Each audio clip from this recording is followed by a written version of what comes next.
Testing.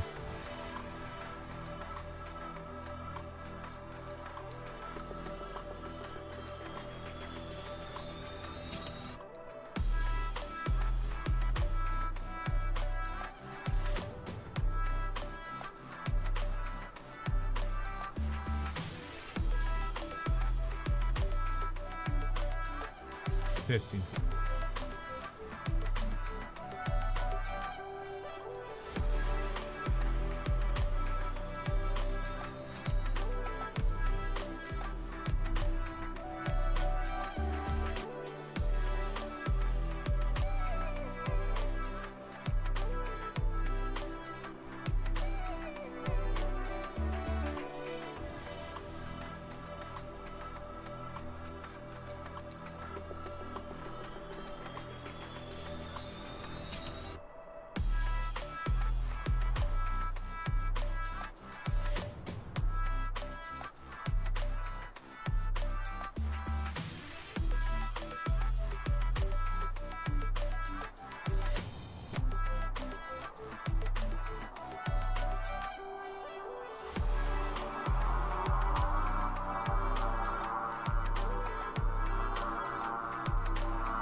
They said they wanted speed. They said they wanted power.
G'day all, how are we all? Welcome to the Flight Simulator stream this morning in my side of the world, but a lot of you are this evening. Welcome Stu, who's already ready, or hasn't got his engine started yet, but he's in the C90, and as he says, with a 2x 750 horsepower engines, ready to rock and roll. And welcome Gumo Train to the stream. Yes, the music is fire. I'm actually glad everything's working, which is cool. I hope you guys can hear me okay. I hope the music's all right. We'll see how we go with the engines once we get them started, and we'll go from there. So we're in Australia today. Hope everyone's had a great weekend, and we're in Western Australia. This is actually going to be the last full Western Australian leg. Actually, we're going to be landing not far from the Northern Territory border, and then we'll be crossing it in our next stream. So where we left off last time, which is Lombardina, Yankee Lima Bravo Delta, and we'll be heading up north, following the coast pretty much, a couple of islands to land on, to Berkeley Lodge, which is Yankee Zebra Zulu, sorry, Yankee Zulu 01.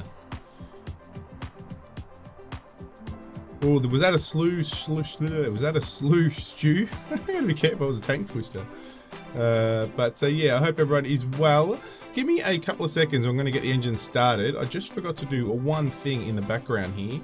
Yeah, I'll be back in 2 seconds, guys.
Alright, sorry guys, I am back now. All good to go, except I don't have my chat window open, so we'll go get that happening.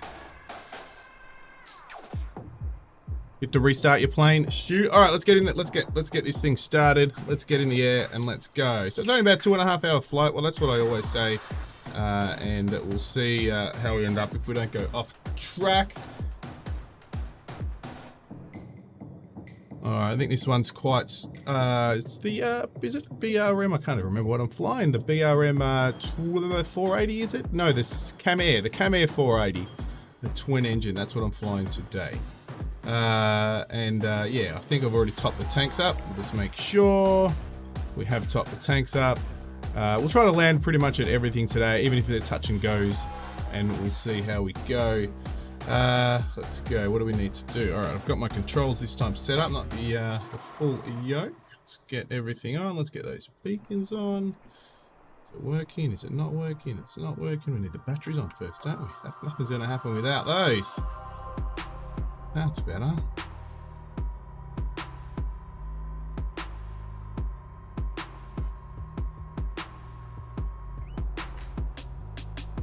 Sure, everything's working okay.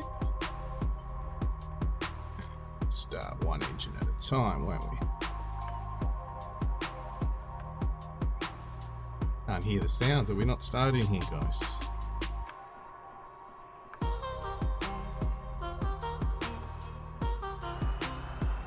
I know why that was.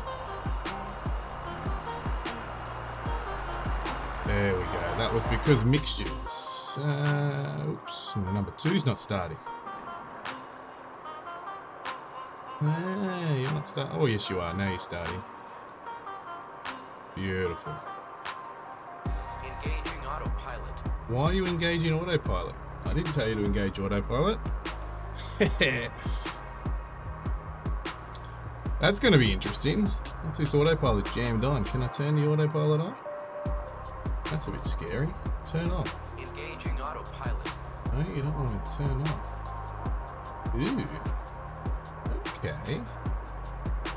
Engaging autopilot. Engaging autopilot. You don't want to turn off. I wonder if that's a bug. Autopilot. I did fly this last night with no problems. Interesting. Let's see if that switches itself off once we get... This could be interesting.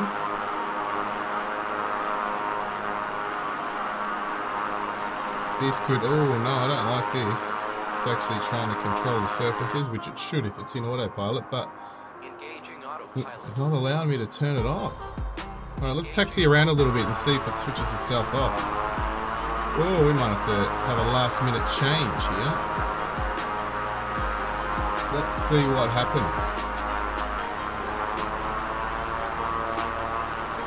Those engines are noisy on you. Good old C90 that Stu's flying.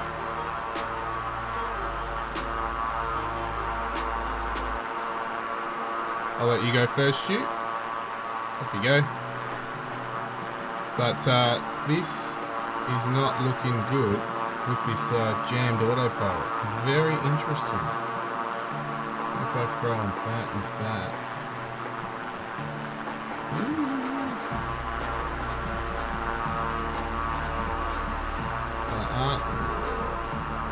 Very hard. Alright, we're going to give it a go and see what happens, but there's a good chance I might have to, as I can already see, there's going to be issues. How you doing, Gumo Train anyway, and Stu? That's where we got our win today.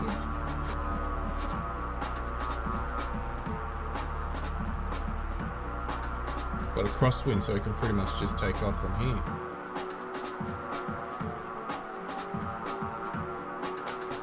Yeah, I don't think I'm going to be able to take off, guys. I have got jammed control surfaces here. Because autopilot is not switching off. Alright, let me see what else I could potentially do to fix this up. Turn you off. Turn you off. Stu's getting up in the air. You're good? Beautiful, Stu. Fantastic to hear. But we're not too good over here, are we? Put that on. But we are totally. What is heading? Now heading works. So all these work, but I can't actually switch it off. Very interesting.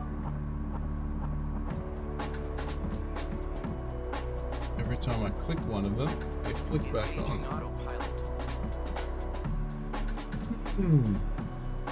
Vertical speed seems to be just jammed on. Do I take a risk? But I know it's not affecting the rudders. Ciao, Paolo. How you going? How are ya? How you doing, mate?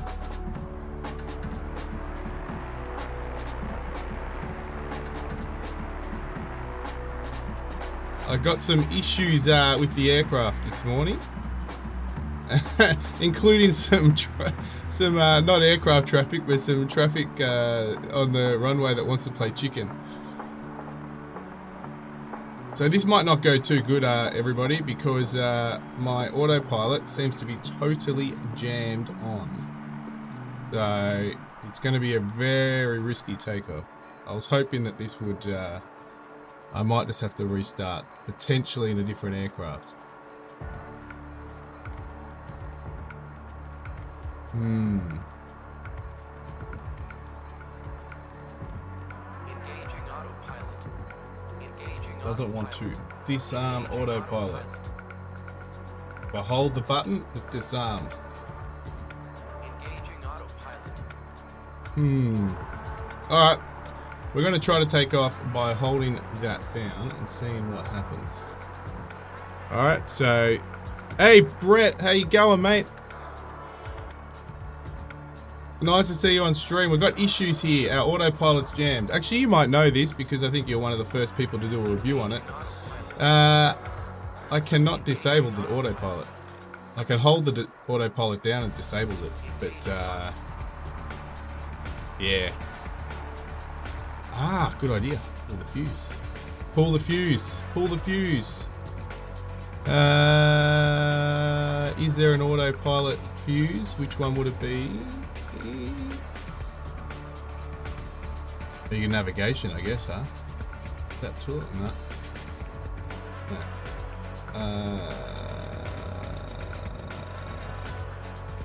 Autopilot. There we go. Thank you. Done. Let's go. Is that a known problem, Brett?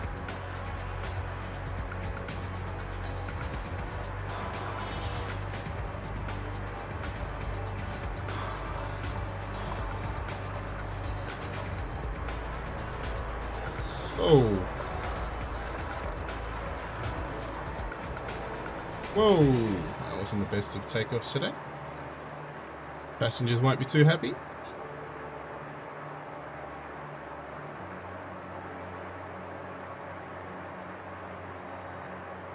What was that about? I was only a 10 knot crosswind.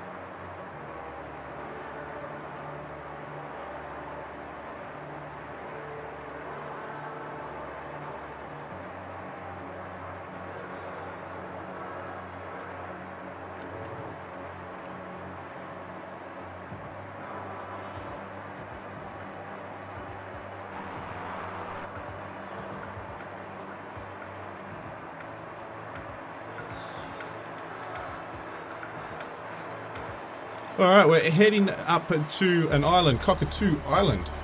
So that's our first port of call.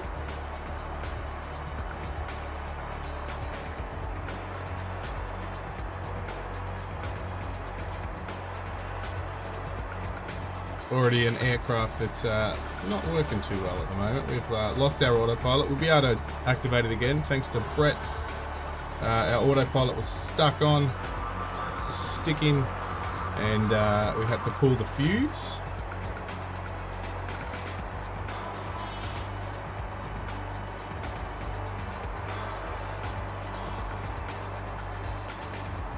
Up for a beautiful flight in Western Australia, heading north.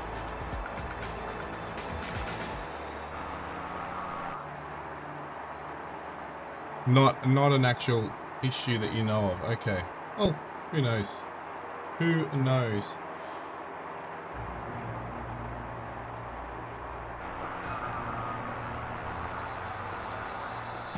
I'm pretty sure I've got failures off. I think the only thing I've got is speed, airframe stress, and obviously collisions and all that stuff switched on for this flight.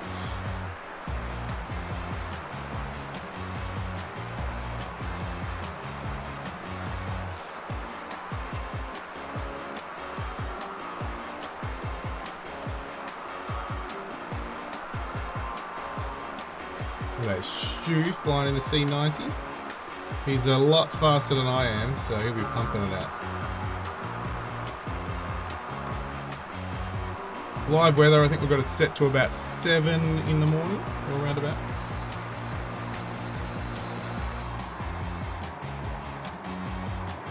Actually, there's a small airfield. Just up ahead. Yeah. On that first island.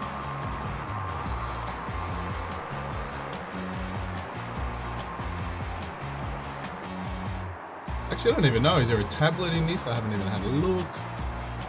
I know you can turn... Oh, I've got to turn... Yes, I do want to turn the co-pilot off. He's going to jump out. He's going to parachute out, guys. I don't want him in there. There we go. He's jumped out. There he goes.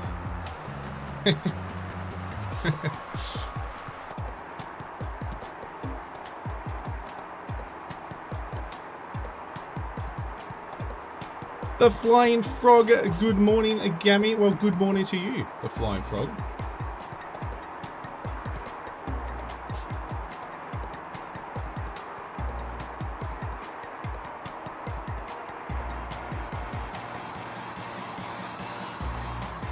Alright, let's see. We've got a bit of altitude here. Let's see what happens when we flick on the auto.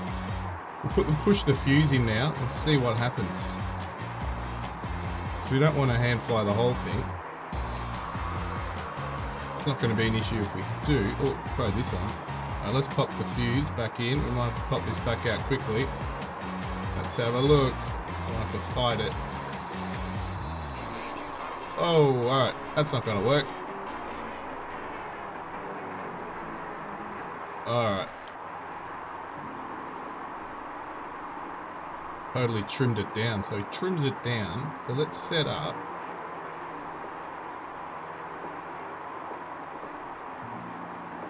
Throw that back on.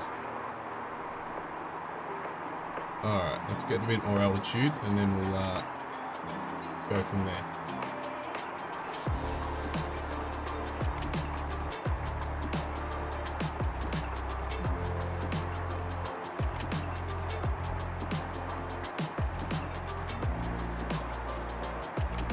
And we'll set up some altitude and see if it will we'll set up the vertical speed, and we'll see if instead of pushing our nose down, oh, see it in it.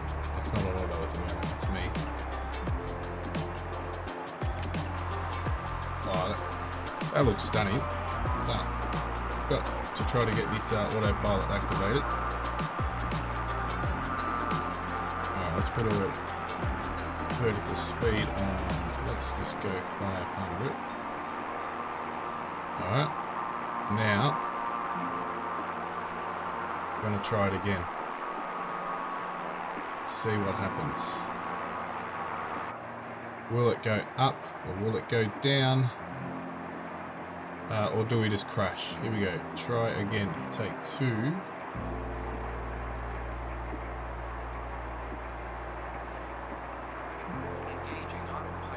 Yeah, it goes straight down.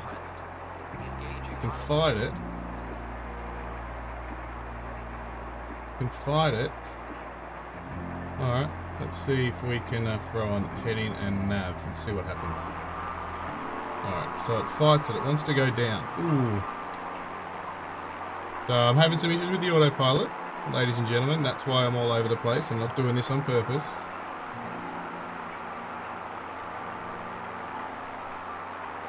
Let's see if we can get on track. So it locks it in right, it locks it on vertical speed. Let's see if I can get it to lock onto at least heading. Otherwise we're hand flying the whole thing.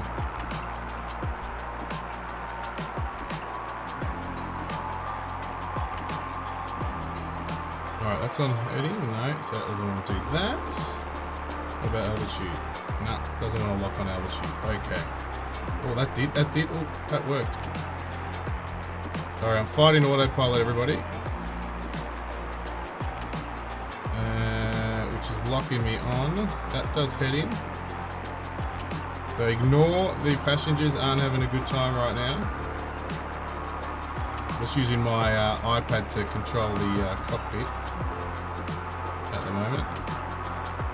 Trying to see if I have any luck on override. I did override it for a second there. Totally hiding that, so it's just trying to go to the right. It's very interesting. So that's on heading now, but it wants to push its nose down. Not me. Super Stew? Yeah, he is Super Stew. 100%. It is Super Stew. So if I hold autopilot down, unless it's my controls. B.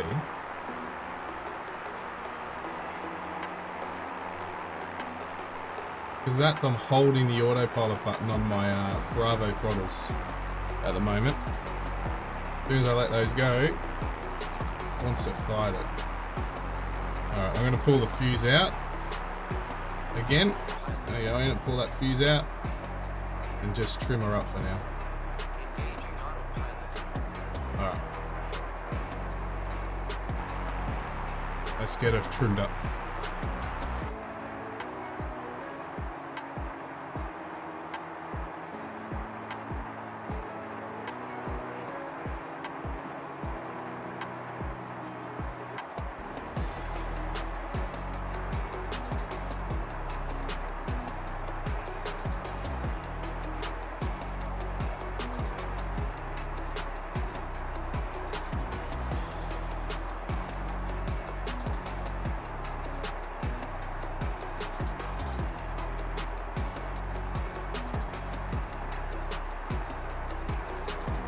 Pretty stable anyway, so hopefully we'll be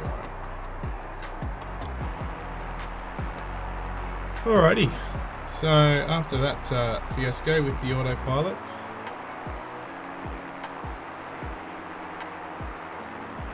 we'll try to stick around 5,000 so we can see some sights, but we're probably halfway through our trip over to Cockatoo Island.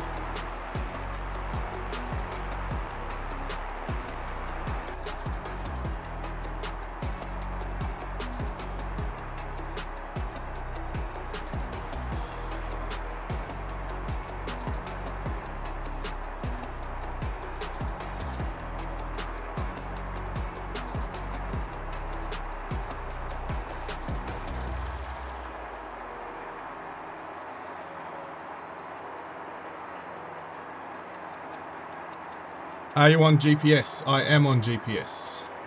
Yep.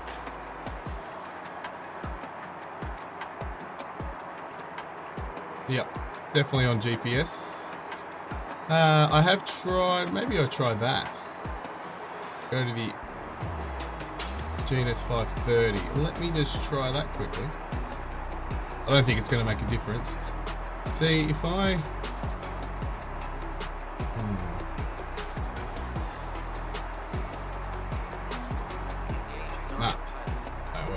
Now I've got to trim it up again. Nah, didn't work going to the 530, so let's trim her back up again.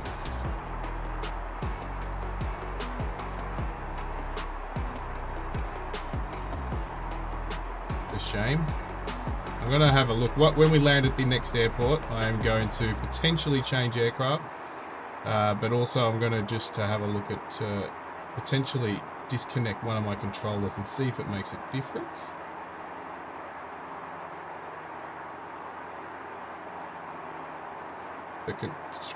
The Bravo throttles, which has the autopilot switch on it.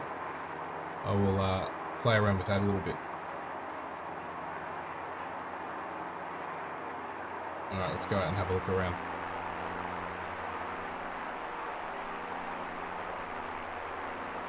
Beautiful day to fly.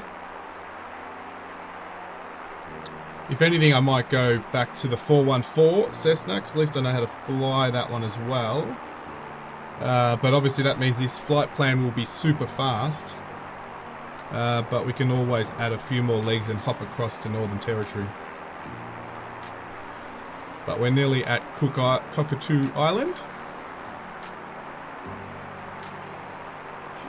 It's not too bad to fly without autopilot though, I will say. Like it's all staying pretty steady now.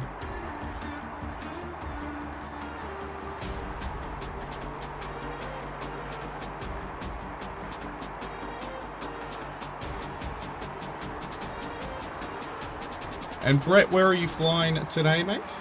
Brett also streams, everyone. So he is flying off today. Is it still North Africa, or are we finished? Absolutely stunning. Now, I took a whole lot of mods off. You might remember our last Australian trip, but we were in the we were in a jet last week, weren't we? Last time was it the F-22, and there was a bit of stuttering. And I've taken a whole lot of mods out, so it does look like it's fixed the stuttering, but this is a lot slower than the F-22, so I won't know until I jump back into something faster.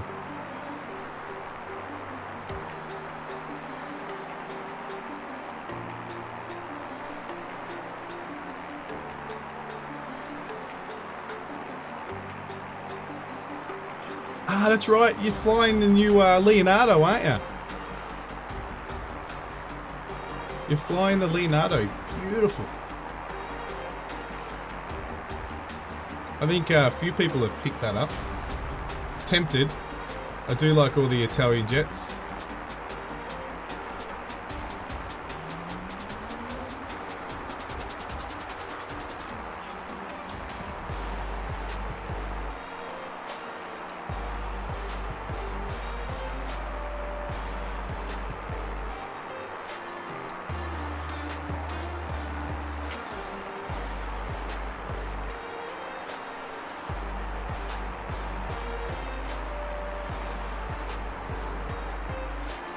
Yeah, I know. You picked it up as well. You told me you picked it up, Stu.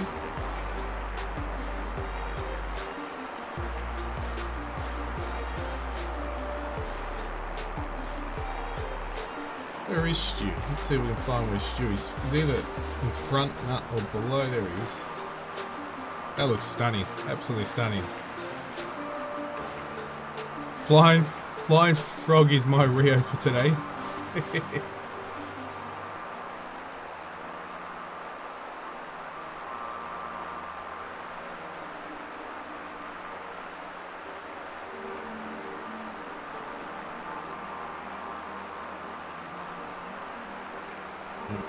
Where are the airfields for this one? And the wind, so we have to land on 30.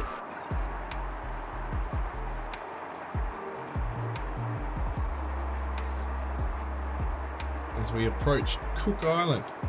Cockatoo, not Cook. That's another island. Cockatoo Island, which is just ahead of us. This is a beautiful place to fly. How beautiful, stunning.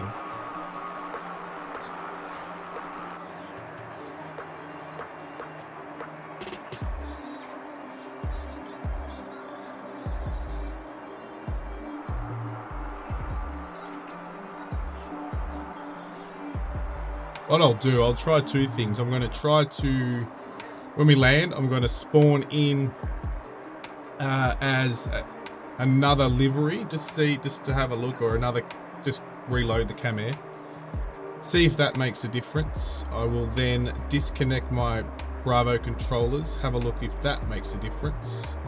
If all that fails, I will pick another aircraft, because I think the next leg, unless the next leg's not too long, the next leg's not too long, so we might take that one for the next couple of legs. But on any long legs, we'll change aircraft. I bought the 1172, but sale failed, waiting for MS to fix it and give it to me. Oh, really? Damn. Yeah, I've seen a couple of F-17. And Stu goes, I've got the F-117 too. The good old Nighthawk. I love it. I love the Nighthawk. I don't know if you guys remember, but remember the sim that came out from Micropose, F-117 Nighthawk. Does anyone remember that? I was definitely onto it. I'm sure you would have played it, Brett. Flying Frog, definitely. You would have seen it. You're in Tassie? Oh, you're in Tassie. You should get it. Yeah, no, I'll get it. 100% Flying Frog. I will definitely get it. I saw, obviously, the reviews and everything from all you guys. So, or your flights and reviews and all that sort of stuff. So, absolutely, it's a definite.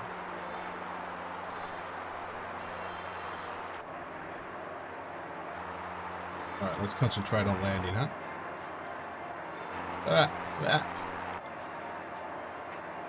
Way too high. Famous for that. My high approaches. This is a great air. I love this. This Cook Island airport is beautiful.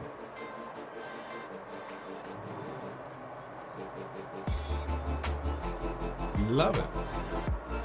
YFWY, that's it. The one from Micropost. Love it. I remember spending hours on that. Oh, that was some time ago.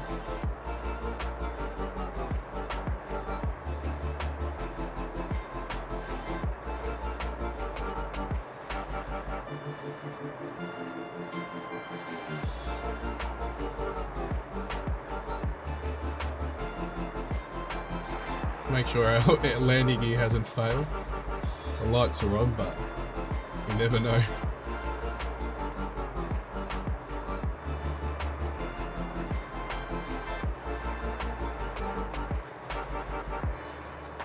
So I'm in daylight saving time zone, not WA. Ah, okay.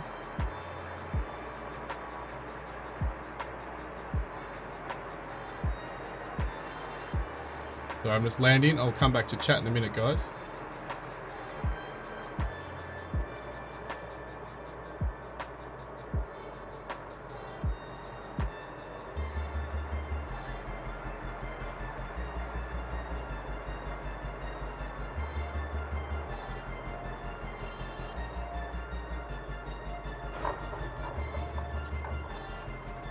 A little bit bumpy, but pretty good. Alright, let's go park up here and try to play around with this autopilot again.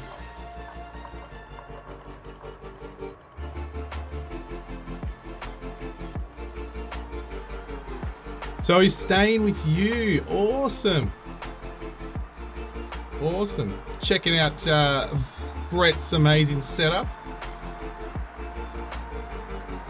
Picking back on some Starlink.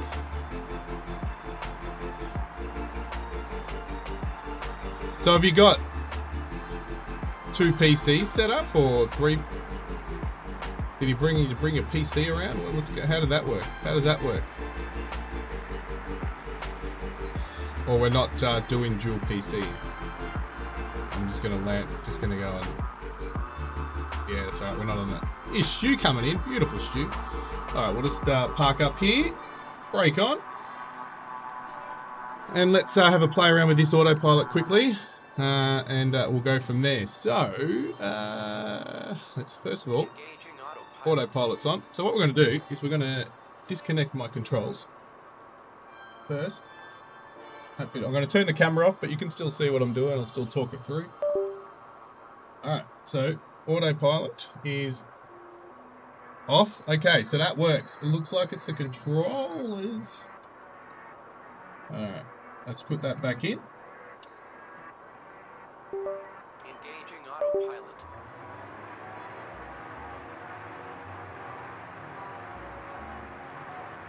Oh.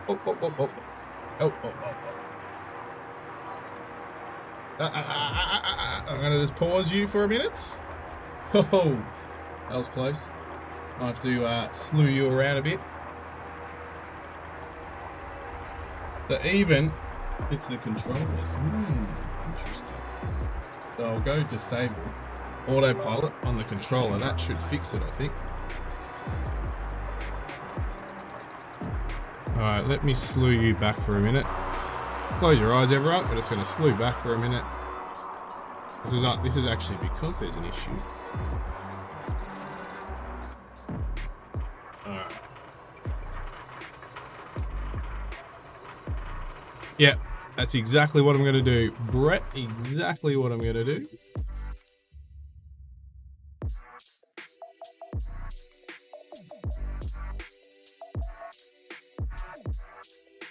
What is it? It's number 8. I will actually just switch it off for now for the flight because I've got, as I said, I've got the iPad set up for the cockpit so I can use autopilot on there. Okay, so we're just going to clear you, aren't you? There we go. All right, take 2. Let's see what happens now. Let's turn it off. No.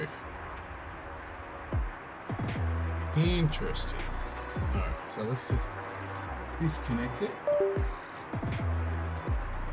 Turn the autopilot off. No, so that's not the problem.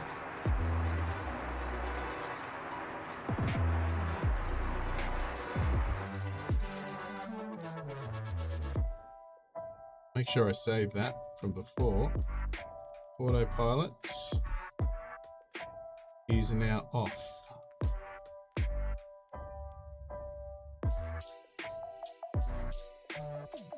Interesting.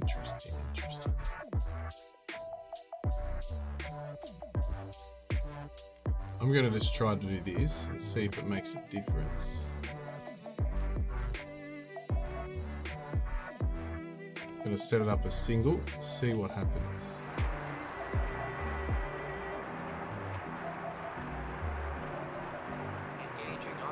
There you go. So it works with single engine, but it doesn't work with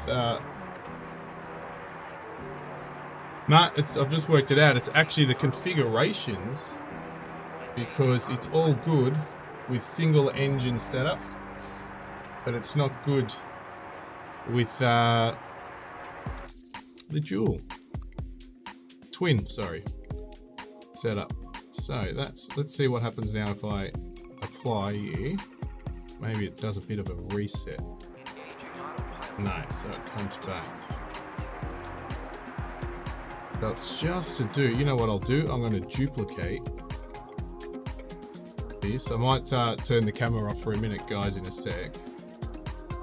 But still, so let's go back in here. Let's throw autopilot.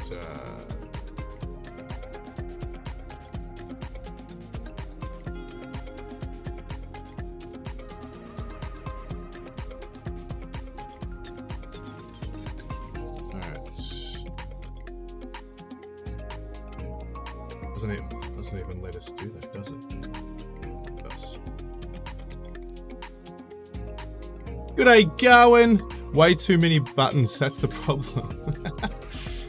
You know what I'll do? I'll end up just setting it up as single and just put in the 2 engines to the 1 control. That's what I'm going to have to end up doing anyway. But I'm going to try to duplicate this. So I'll be back in a second, guys.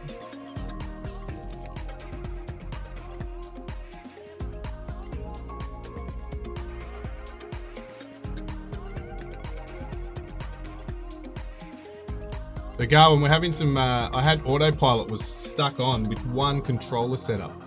So I had to fly that leg without autopilot, and then I've now worked it out. It's just that profile that is the issue.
Okay, so it looks like there must be some sort of conflict with another button that gets set up on my on all my different profiles, including the jet profiles, four engine, jet profiles, all those sort of things. They all get stuck. The only profile that doesn't get stuck is the default profile. So it looks like I'm going to have enough control over it to at least fly the next leg. So let's go.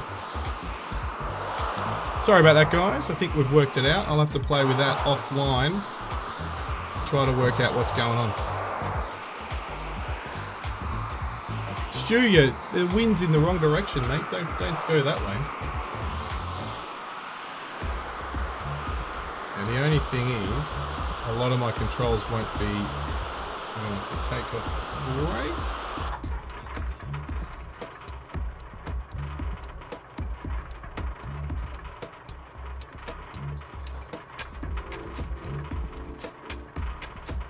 There's the parking brake. I have to do everything manual because it's not set up now.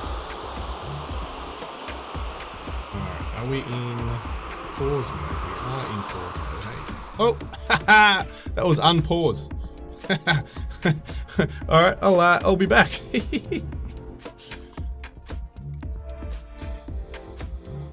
Oh, I did so well not smashing it up with no autopilot, so I took the handbrake off and it was all over.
I had it on flat out. Yep. That's funny. All right, loading in. It's all right. We'll be loading exactly where we were. Just probably a little bit different time. I think it was about 7:30 or so. But all good.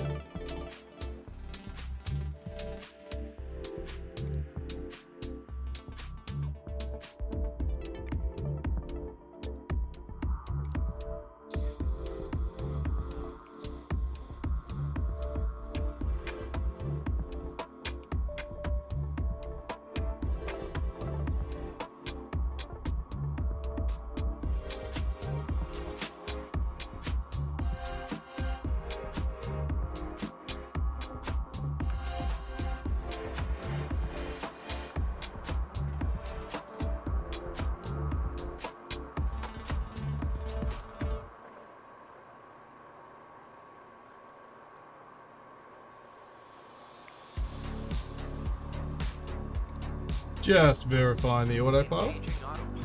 Good.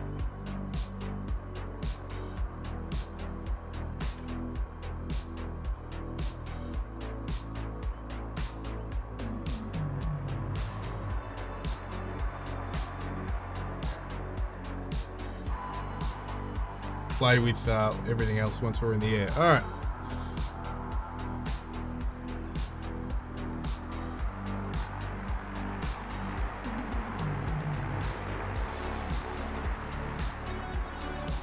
Yeah. But another twin Navion appeared, so we're all good.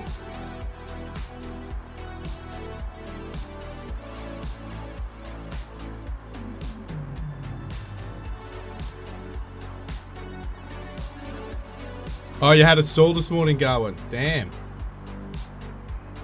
I've got to give the gliders a go. I was watching your glider one the other day and it does look very chilled. I think we discussed it anyway on one of your streams, but it does look really, really chilled, just to have some chilled music and gliding around some mountains.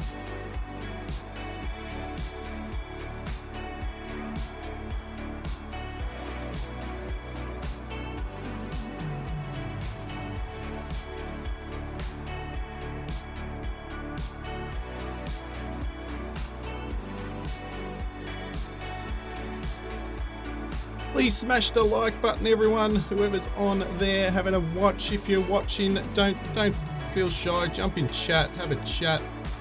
I know there's always a few people. I did not know that this aircraft was based off the P-51 design. Well, I didn't know that either. There you go. Thanks, Garwood, for that insightful information. That was really cool. I haven't even looked at the history of the aircraft, actually. Not at all.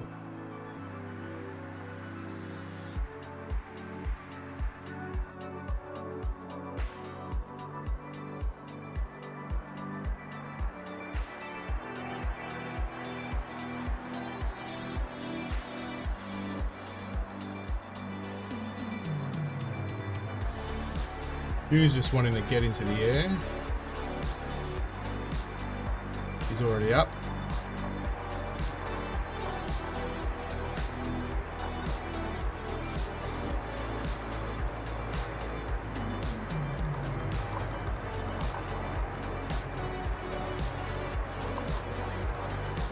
Oh yeah.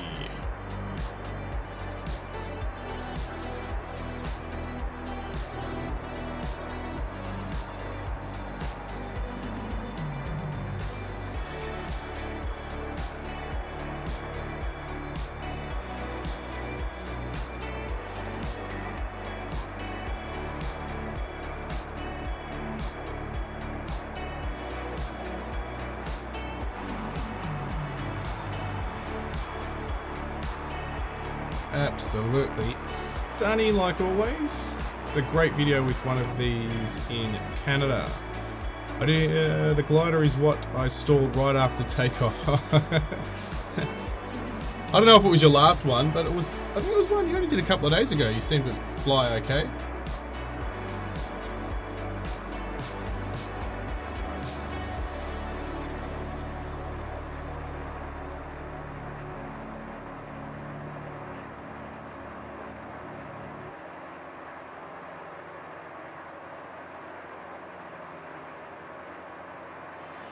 Alright, heading over to a Coolan Island now. It's a short little hop.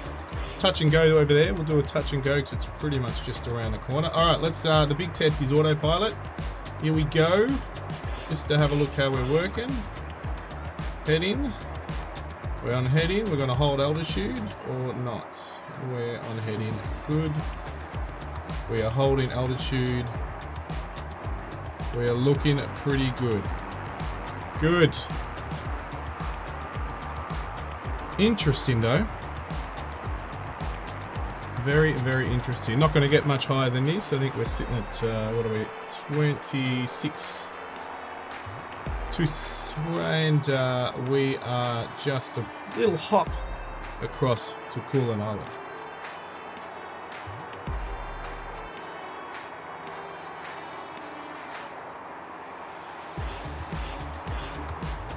Yeah, all we can see, the Bravo controls are working fine. The throttle's working fine with autopilot now. Even the heading. I'll try nav once we do this touch and go. It's amazing how much terrifying a wingtip stall is in VR than normal. Well, that's the immersion you want though. You want that immersion, Garwood. If you don't have that, you know, what's the point of VR really? You want that full immersion though. I can't wait to get one. Absolutely can't wait.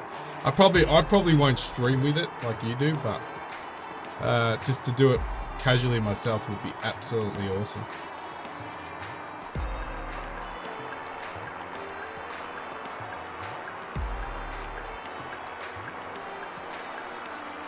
These airports actually, these airports on the islands are absolutely fantastic. Another one.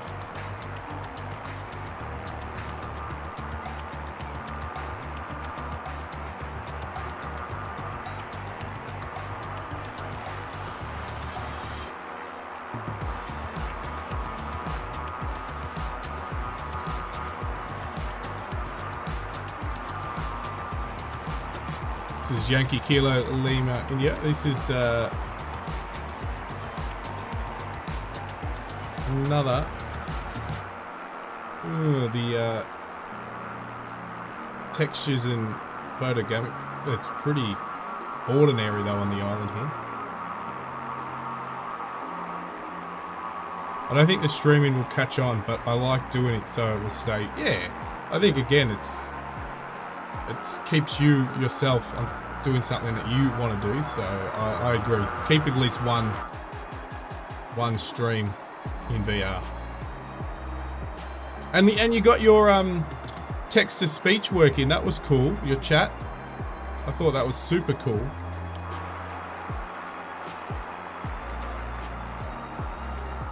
Touch and go here. This is going to be a real sharp touch and go because we're so high.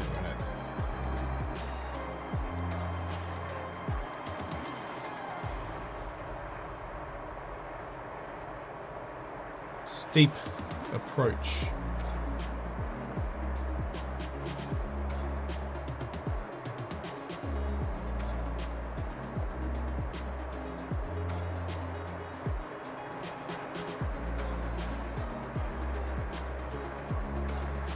A mine on the island, cool.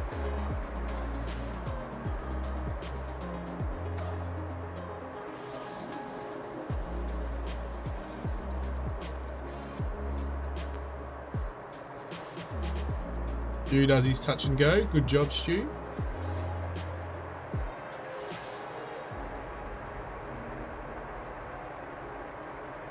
Didn't even look at the wind. No, wind's good. Just a bit of a crosswind.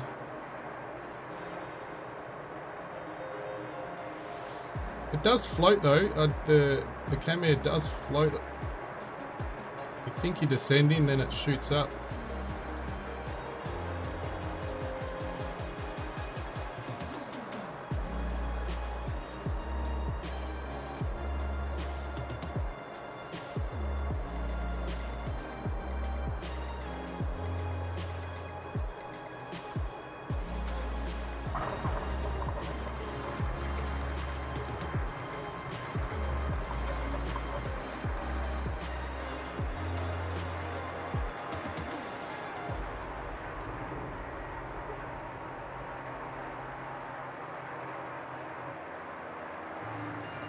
Just irritating that it gets my name wrong. I did notice that. Alright, let's throw on some nav autopilot. Nav. And let's get some altitude happening. We'll get to 5.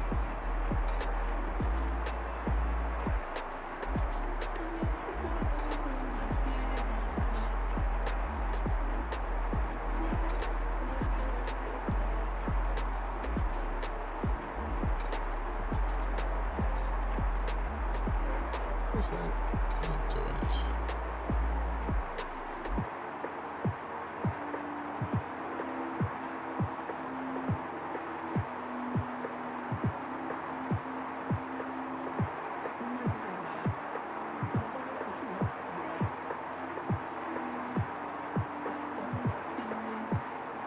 There we go.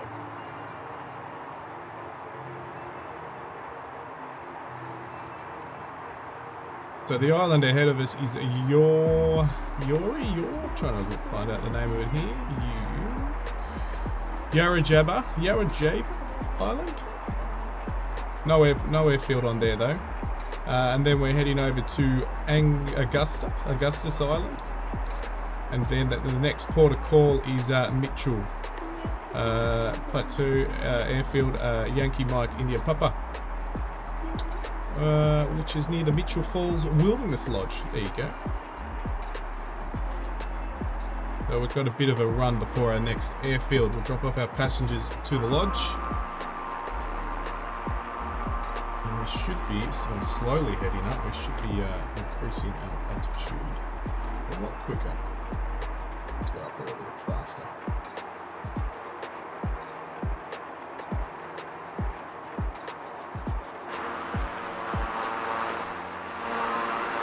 Yes, good old Stu.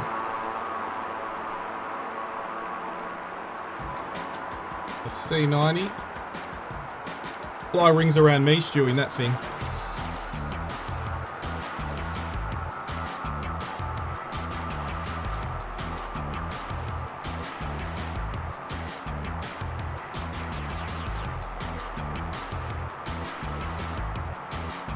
I'll show you around the aircraft, and we'll get rid of our co-pilot because he gets in the way. You hit that one. Oh, there we go.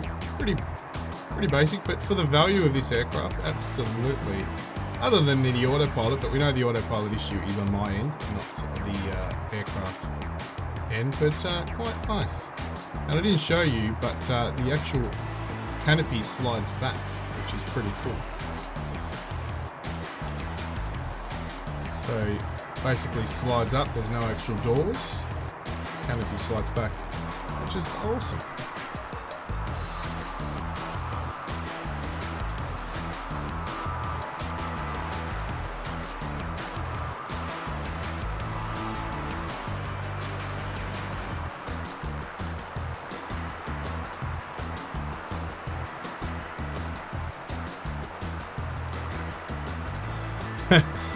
Stu's at 56% power. You're probably frustrated, Stu. You go, you want to put up your need for speed.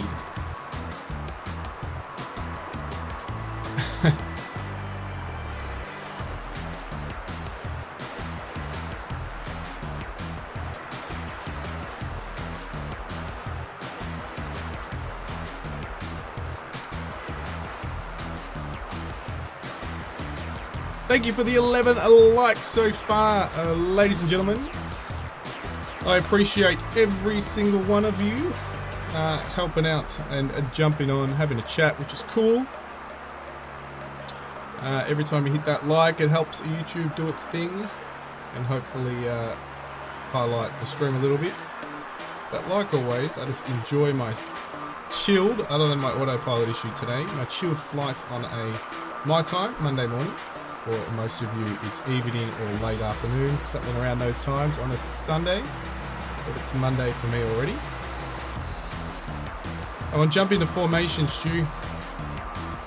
Come on. So my autopilot shows there. Sorry, my autopilot. My co-pilot doesn't show here now, so I turn that off. But from this side, it still shows the co-pilot in. Interesting.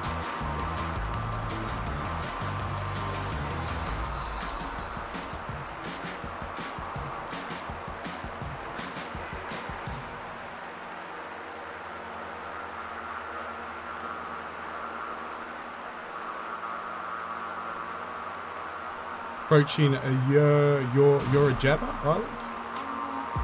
There he is. He's trying to get into some sort of formation. Here he comes.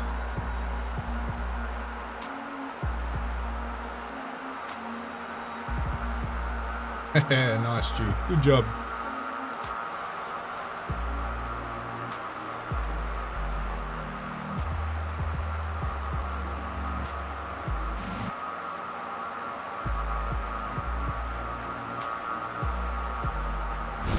They said they wanted speed. They said they wanted power.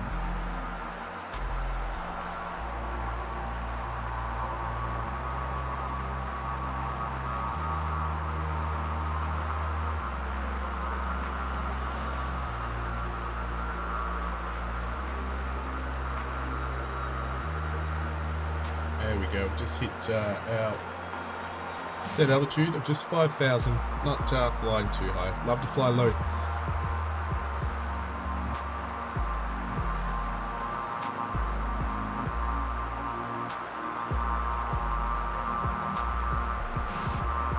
Nice job, Stu. Keeping it steady. Good job. Oh, you're gonna fly through me.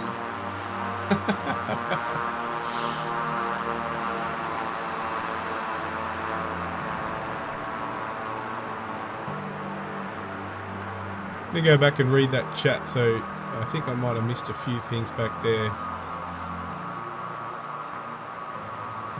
Yes, it was about Flying Frog staying over with Brett. You were visiting this week.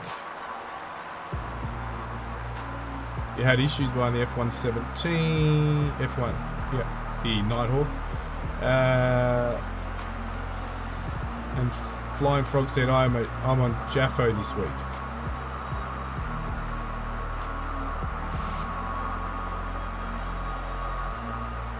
Did you end up? I asked that question about how, if you're staying over with Brett, how are you going to play the sim? Did Brett have a few PCs or maybe on the Xbox? Might have missed that bit.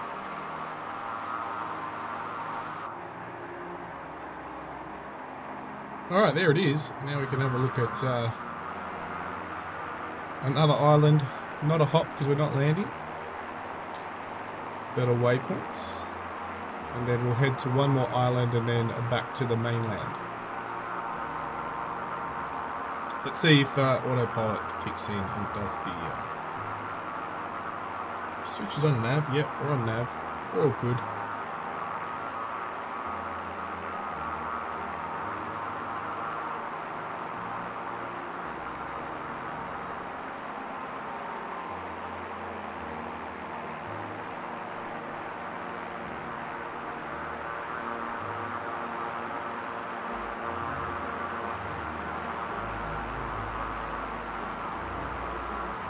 But it doesn't look like Navi's making a switch.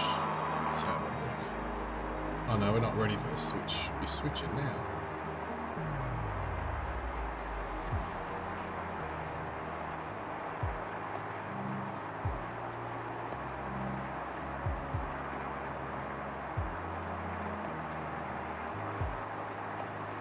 That's probably why. That's exactly why. Haha. Wasn't on GPS.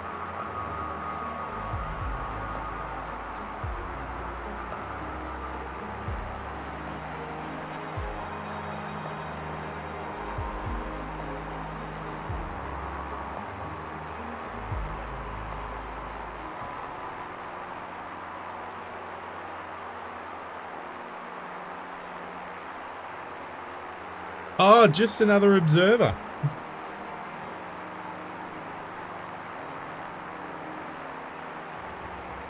Little sandbanks. Look at this. This looks stunning.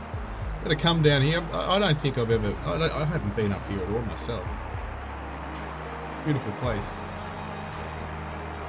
Just another observer. I'll stop that word there. Gowan loves the old swear words, don't you, on the construction site?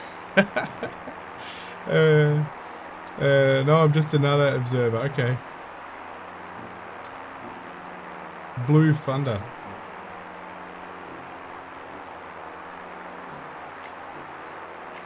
You can always shove him off the stream, Flying Frog. Just push him over, push Brett over and say, Brett, I'm going to jump on and take over your stream.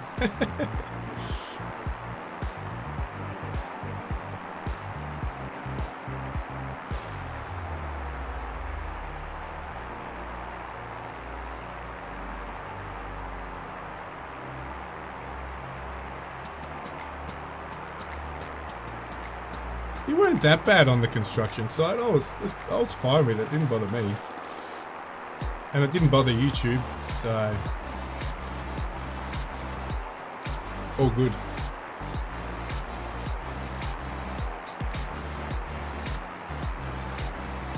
Oi! You should do it as a joke, Brett. You should start your stream with Flying Frog there and see what the reaction is.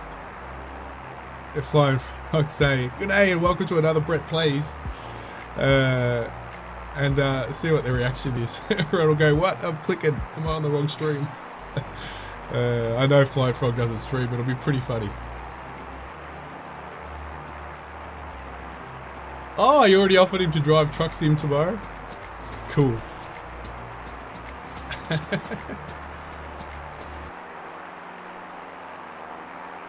You can trust me with the live mic. Oh, well, it's much better, I will say. Like, when we did Big Jacko's, when he invited me onto his or stream with Construction Simulator, and that was the first time I had multi-mic, because our last one we didn't do with a mic. Yourself and me going. it was much better, obviously, communicating and stuff and having laughs and stuff, so it was good. We don't get that atmosphere, so yeah, much better. I don't care if the few F-bombs drop or a few other different variety of colourful language.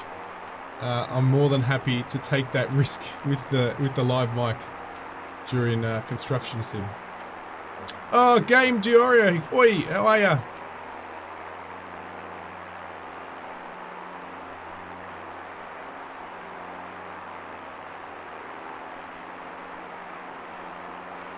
Yeah, it would be funny. Blue Thunder was a mod, a Gazelle helicopter. Ah, very funny. You have not seen my ugly mug. Oh, can't be as bad as this one. You know one thing I never do? I never shave for my streams. Do you shave for anyone shave for their streams, or they don't? I don't know. Does people shave for their streams?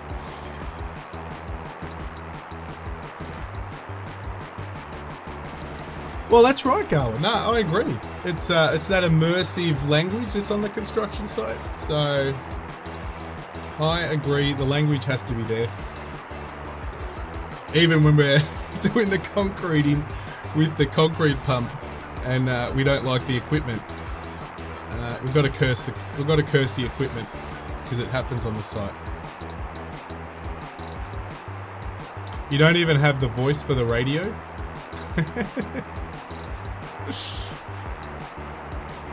You can get the old mixer out and mix a few different, put a bit heavier tone, and we're sure we can turn anybody's voice into a radio voice.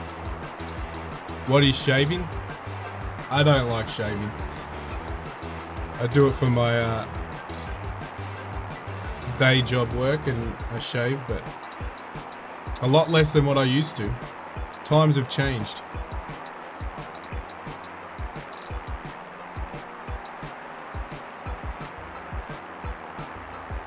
Times have definitely changed. My voice alright? Well, that's good to know. And I'm not doing anything fancy with my voice at all. I'm just looking now to make sure. Nah, the mix is all good. It's on 0. No changes, no reverb, no sound effects on my voice.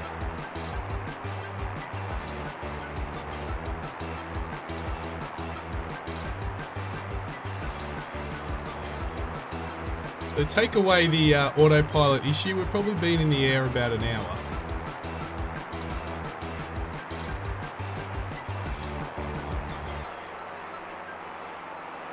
So are you going north to south, south to north, or with the flight today, Brett? Of Italy?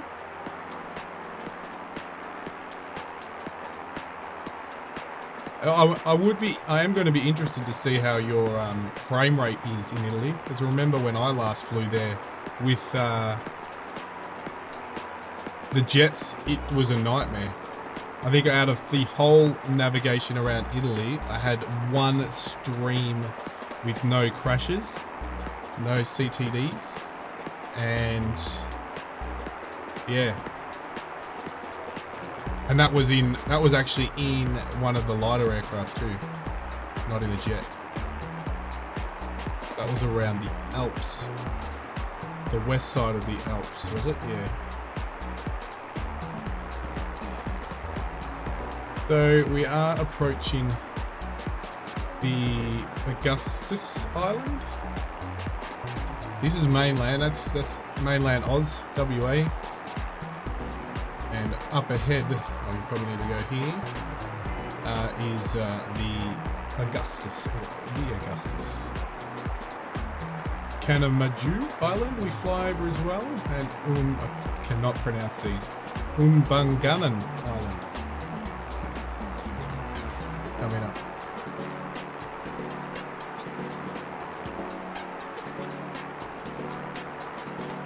Our next flight will take us into Darwin, actually, and it'll be our first Northern Territory flight. I did notice I got having a bit of a fly around there, checking out the surroundings.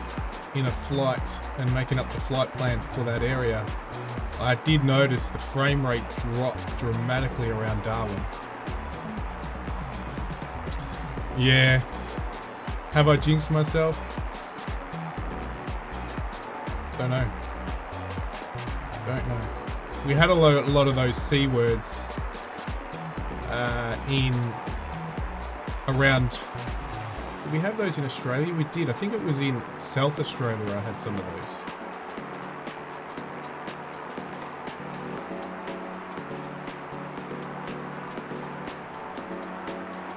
Oh, that's a nice beach. Imagine being on there today. Beautiful. Check that out. Secluded beach. Nothing better.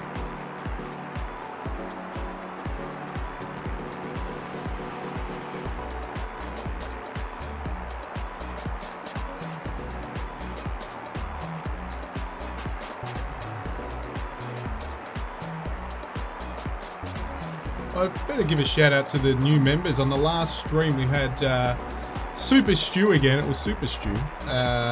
Throw out a few memberships to the masses, and a Barker Gaming, Jacket Tatty Gaming. They're the guys that actually jump onto our farming stream as well. Joined up. Kiffy, who's a member already, he continued his membership, but thanks to Stu. And those were the new members, and I think we had one more. Just trying to see. No, I think that was it.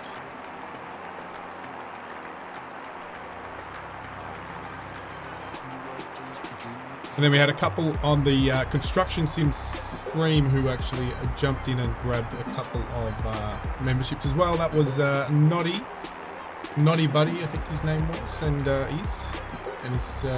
and also there was one more. Noddy Buddy, Not Solid Games. Big Jacko. Yeah, Big Jacko. Grab the membership. There you go. I'd love to be chilling on the beach right now rather than getting a fire going to keep me warm. Yeah, it would be getting warm where you are, Garwin. You're getting super, super warm. Oh, I went and flew around Placid Lake the other day to check it out. Very nice. Very nice indeed. Actually, I take this? I took this around there for a bit of practice with it. Yeah, beautiful. Loved it.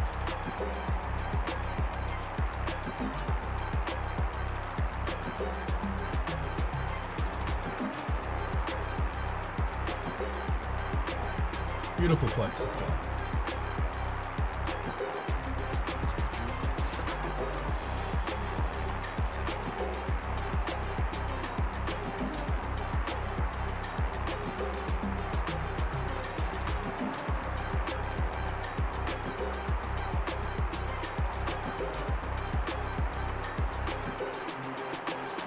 Oh, you got unlimited beaches to choose from here. So pick your place, pick your island. Beaches everywhere. There's a wind, 4 knots of wind at the moment, so hardly anything.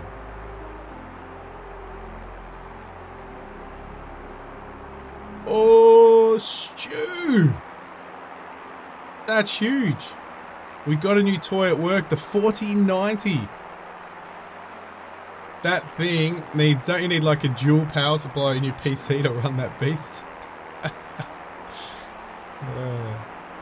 That's huge.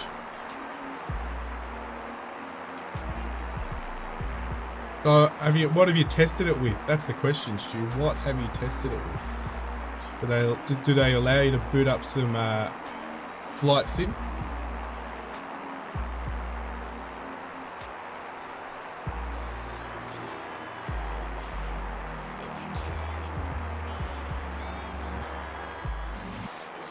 Turn those engines down a little bit.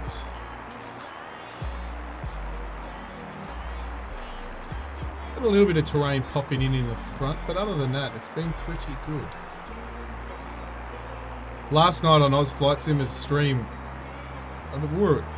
I was getting terrain popping in all over the place. It actually wasn't a very, for me on my side for some reason, it wasn't a very nice looking flight because it'll be when you're within maybe a K, it would all pop in and obviously very visible. And the textures were quite, ugh. I don't know what was going on up there.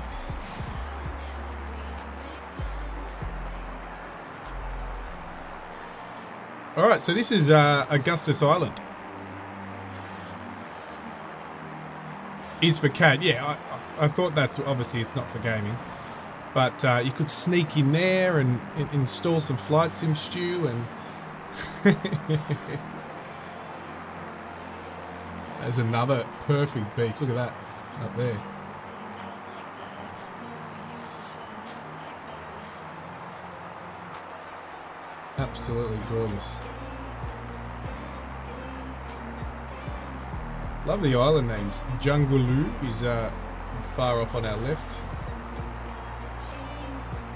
Jungaloo.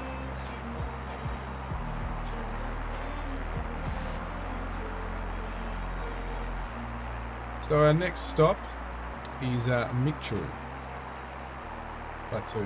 So we're going there. That's where we're heading now. 81 nautical miles. You would love to. I think we all would love to jump on a 4090, but you definitely 4090 is useless unless you've got the motherboard that suits it well, and obviously DDR5 memory and all that sort of stuff.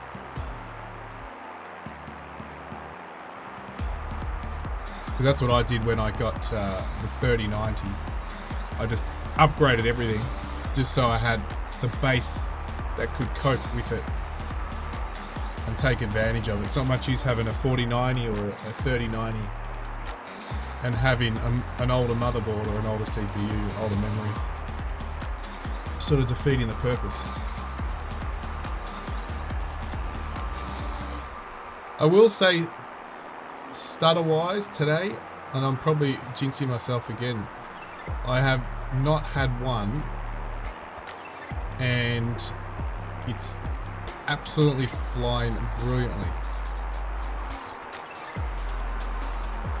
I turned the birds off though. The birds mod, I turned that off. As I said, I dumped a whole lot of mods, so that's obviously helped. But I did turn the birds mod off because that sort of only see those at a certain altitude. So it was always, and I fly low, so you see them popping in and out all the time. And I think that was a cause of some of the loading loadouts.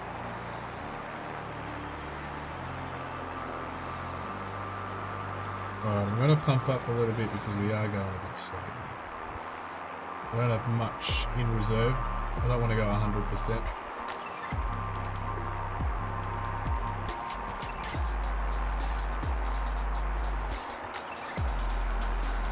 Fire up Katia and give it a workout.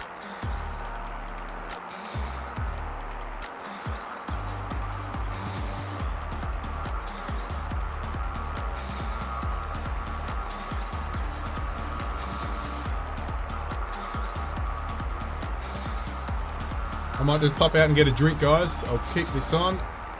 Yell out if I won't hear, but you can yell out if I'm falling down, crashing. So we go get a drink.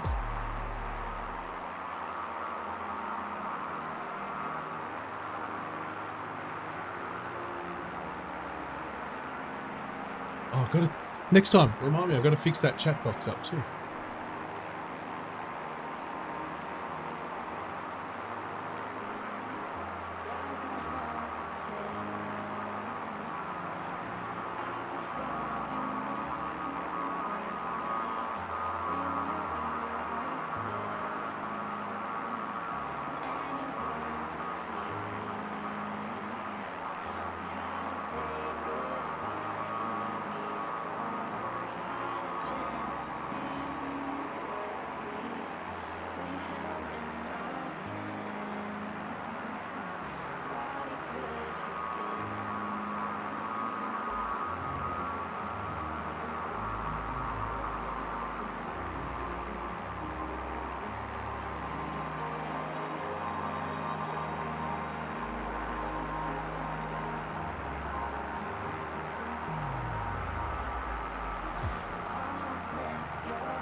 Yeah, it's a good idea, Brett.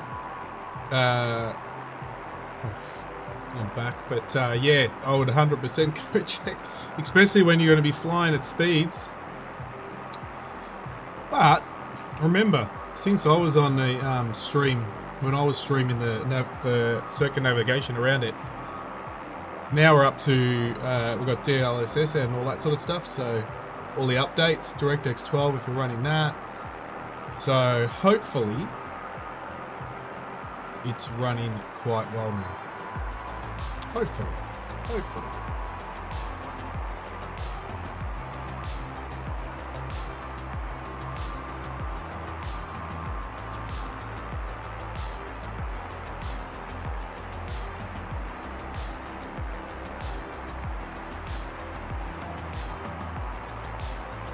Funny, one of my chat boxes, I got 2 chat boxes. I don't know why I got 2 chat boxes.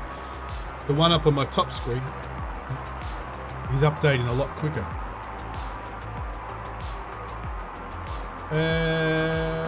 See you all, off to take over and conquer Tasmania. No problems, Flying Fox. Thank you very much for jumping in, mate. I appreciate it.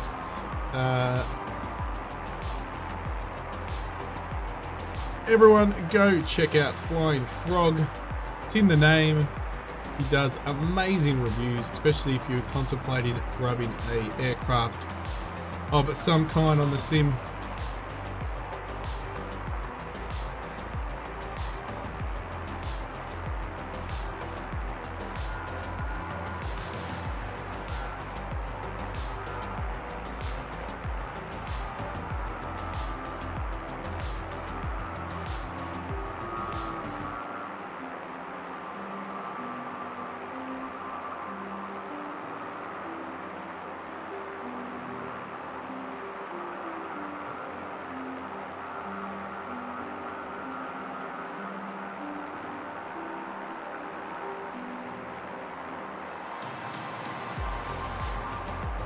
Nearly halfway in this leg. Is this the longest leg? This is the longest leg.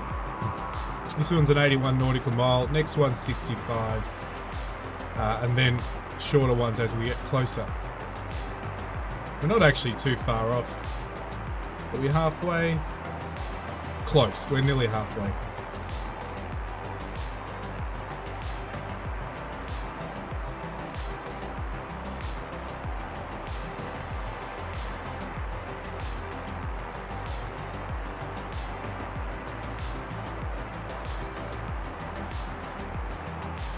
Did go and grab the F117? Ooh, I don't know. I'm definitely going to grab the Italian, the Leonardo, but I don't know about the F117. It would be pretty cool though, Stu, to do a group flight with the F117, the good old Nighthawk, with all of everybody streaming with that aircraft. Getting everybody in formation, that would look pretty cool.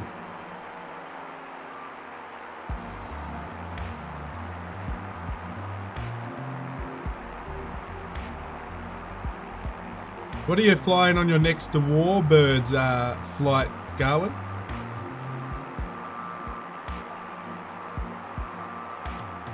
You probably got it scheduled, but when I look at all my schedules, I get like about 30 flight sim schedules at once sometimes.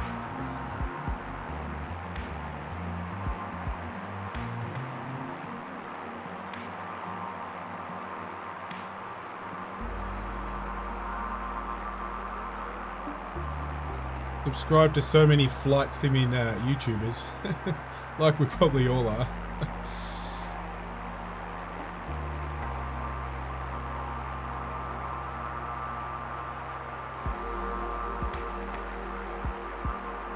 Coronation Island, out there.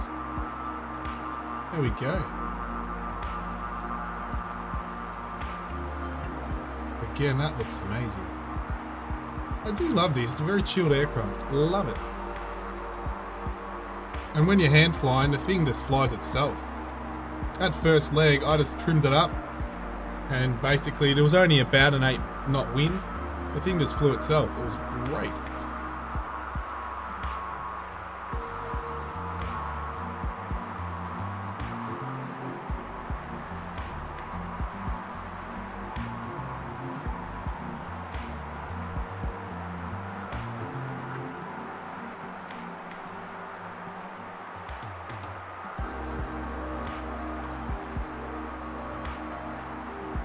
You kind of killed your budget for this month.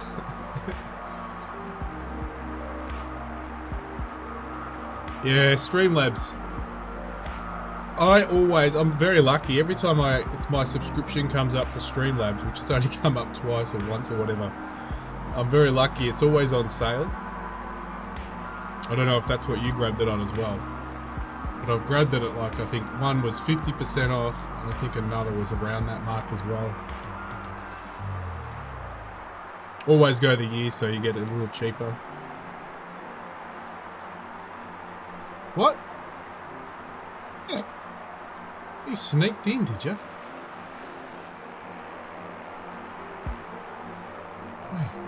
Darwin's in here. Sorry, I'm going to make everyone dizzy while I'm looking. There. He is too. Darwin's come for a chilled spin out. And I've got the XL, so there he is. Nice. Welcome to the flight, Darwin. Oh, that's a nice aircraft. That's actually speaking of the XL, the next leg, so when we fly into Darwin next week, not next week, because next week we'll go back to finish off Scotland. But the week after, we'll be flying the XL. That's on my next leg after this one in Australia. So there you go. Beautiful. Love it.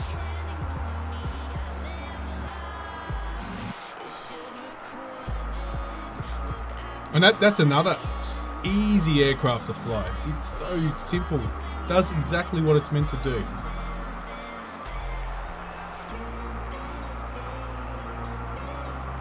Checking out the sights. Oh, we've got a bit of a stitched up satellite photo here, as you can see. Big Matt's doing its thing.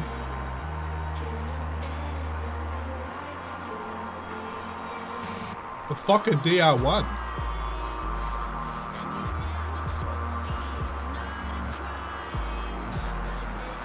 You're not in the Fokker DR1.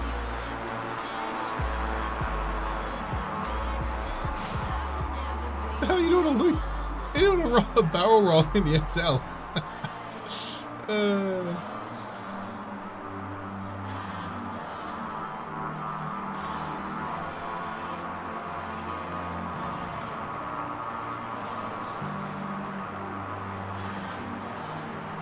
The old Red Baron. Yep, I've got the flightsim.to one of the free one of that. That's actually really good. I've flown that a few times. I enjoy that.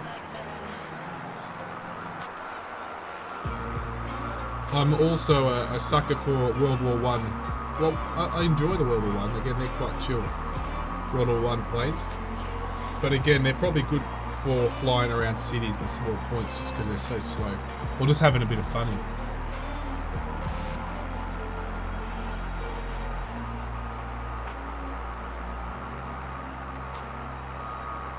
Let's go back this way. Where are they here?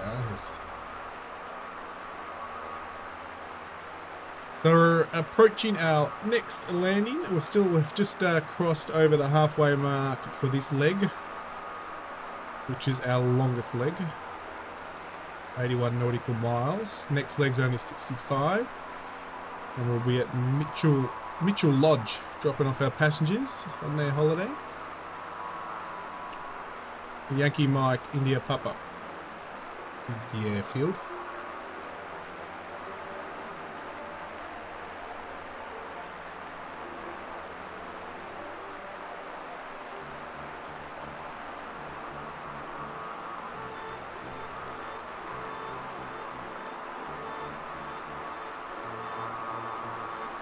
You know what? That's when you said the Red Baron.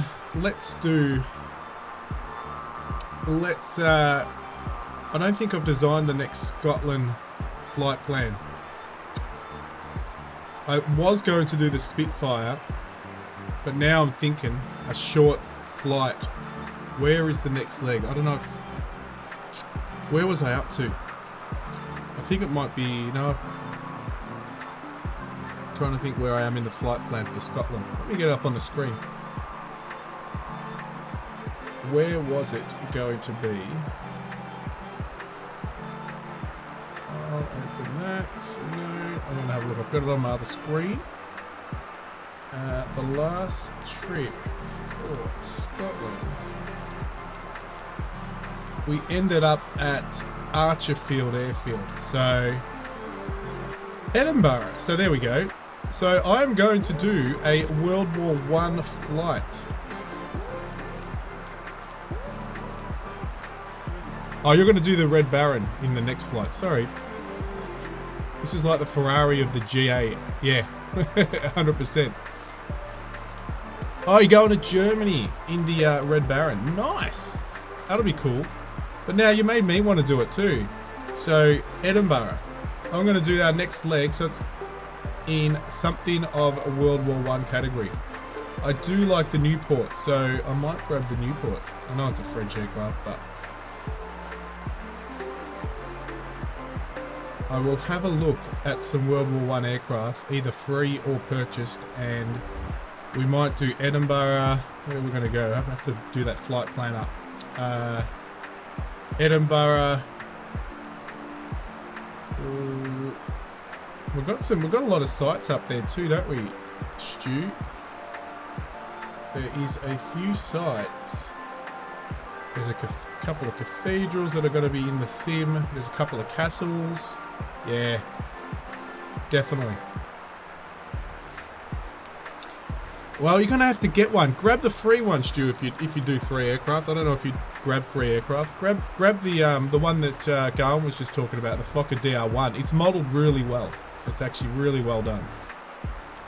There's actually a couple on there that have done really well. I flew those earlier in my flight sim 2020 flight. Yeah, you told me last time you're going to go through all of them, Garwin. I think that's an awesome idea. And no, I'm not going to copy it. I'm just going to... It's just because I haven't flown World War I for so long, I'm going to do that on my next leg of Scotland, which obviously with a World War I aircraft isn't going to cover much ground. But because we're going over Edinburgh, it's quite a big town. So that is a great place to fly. And I'm not sure what the length of time, but we might even be able to go a bit north as well. Is it called, is it Le Chars? I can't pronounce it, Stu. Sorry, my apologies. Near St. Andrews. So we might even get up to St. Andrews. St. Andrews Castle up there. Cool, let's have a look at the map now. Oh, where are we? We better go check where we are at the moment. Let me go open up the other flight plan. Alright, very cool.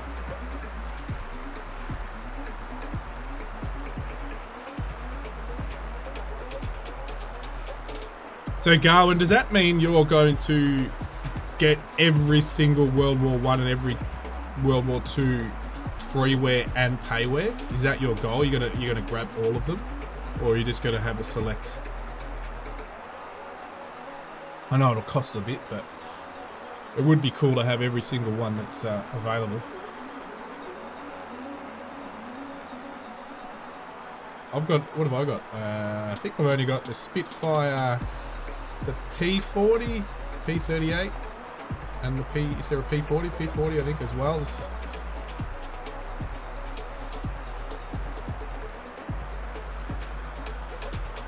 Yeah, so that's what I'll do. Scotland will be... Next one will be over Edinburgh in a World War I.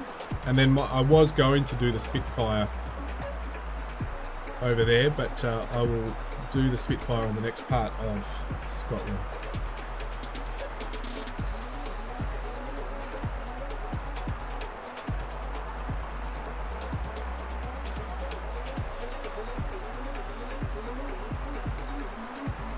You're not a big fan of Edinburgh, so you probably just want to get a jet stew and just fly over it.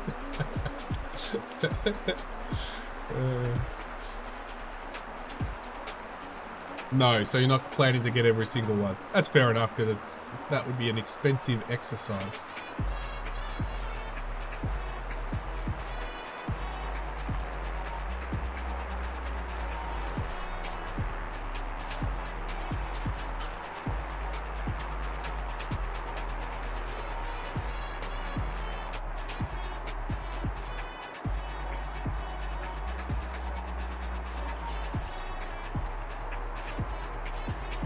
go. So that's pretty much, we started way back over here.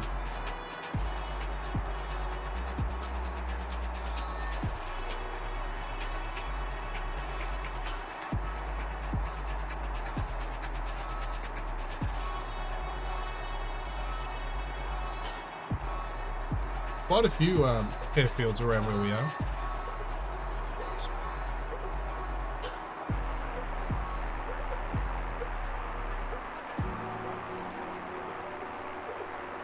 I will do World War I, World War II, Korea, Vietnam, Desert Storm. Nice. So you're going to go to like famous battle areas, like air battle areas, or... So obviously Desert Storm, Vietnam, maybe do some particular runs that they ran during the war would be pretty cool. World War I, World War II. That'll be cool, because you can go pretty much everywhere, can't you? You got the Pacific, Germany, Russia. You've got a lot of places you could fly. Good old UK, Battle of Britain. But maybe set it up as famous battles. Maybe Google some famous areas that there were battles. Maybe that's what you're planning, and see how that goes. And you'll mostly use freeway. Good choice. I've got to start heading back to freeware. I was a big freeware at the start, and then I started buying, and then I think I've got to stop buying and go back to freeway. 100%.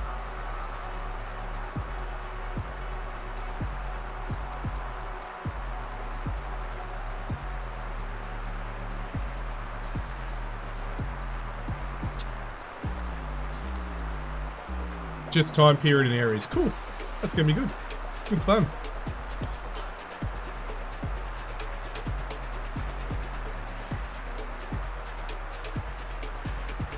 Vietnam, you get the Thunder cheap. You know what? Is the we were talking about it the other day. The Phantom. That's coming, isn't it? Or is it out? I can't remember. We were talking about it last week. I think it's coming, or it's been delayed. No, somebody else is making it. There's going to be DC Designs, and now it's going over to somebody else. Who's making it? That'll be pretty cool in Vietnam.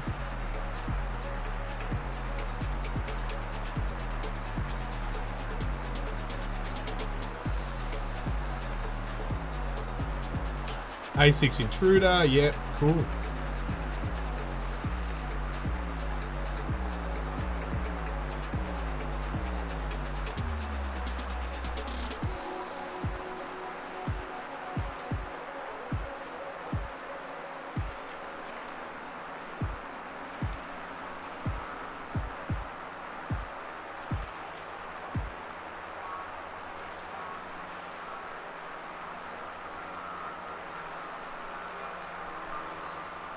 Finally, this leg's nearly done. Whew. A long leg.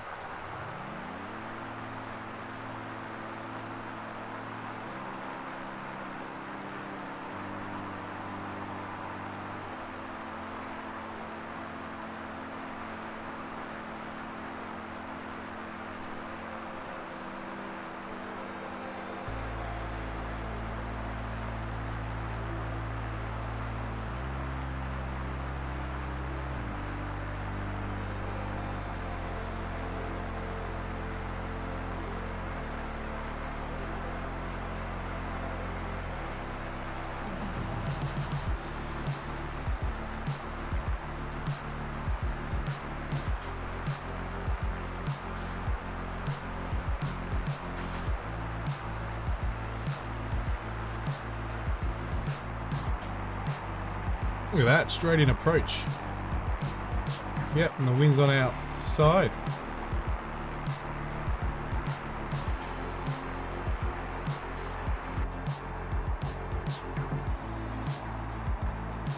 Alright.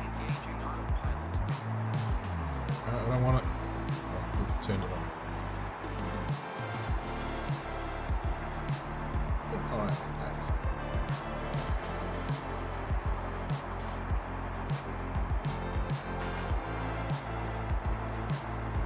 So this is Mitchell Plateau, which has a lodge. So I'm guessing it's was always here, but they decided to put some sort of lodge. Mitchell's Falls Wilderness Lodge. So there's obviously some waterfalls of some sort, some type, around the area. Yeah, Stu, you're right. A hell of a lot of helicopters. That'll be cool. Are you considering doing helicopters in Darwin? That would be really cool.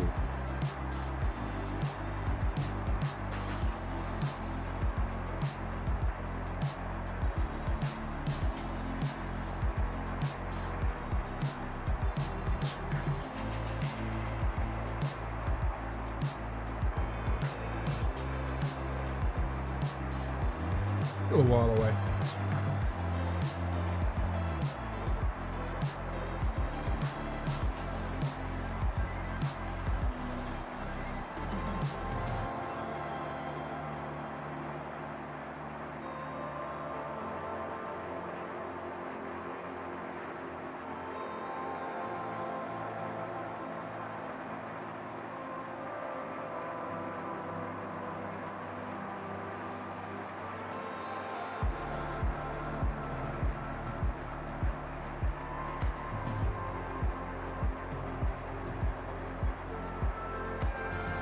Like we landed on the shorter strip.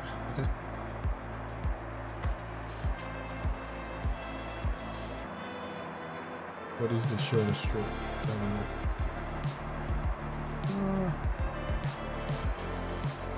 look. With 1,000 only. Should be alright in this.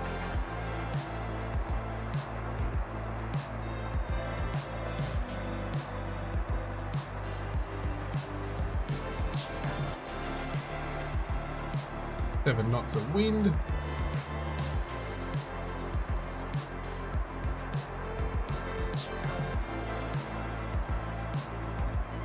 Yeah. Well, they're all free mods. They're all free mods. All those Hueys and all that sort of stuff. Not the Cobra. But this, yeah, Flight Sim .to's got heaps. Definitely has the Hueys.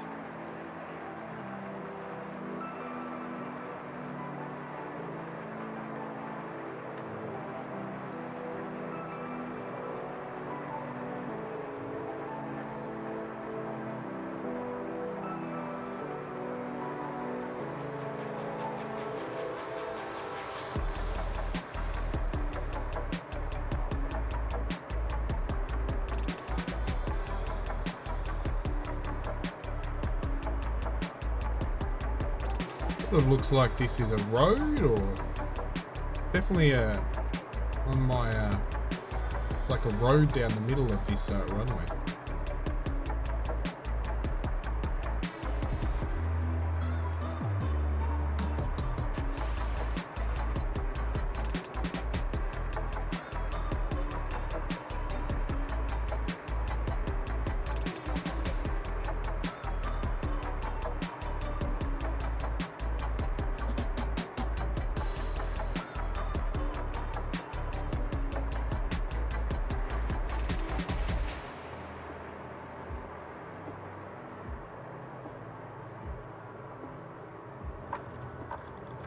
Beautiful.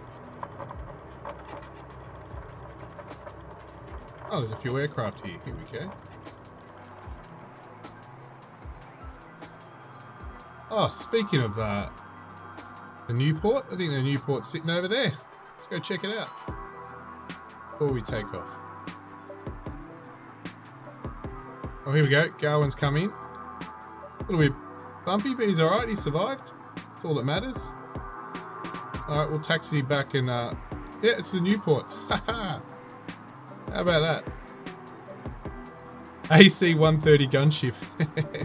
We'll taxi around the marvelous Newport.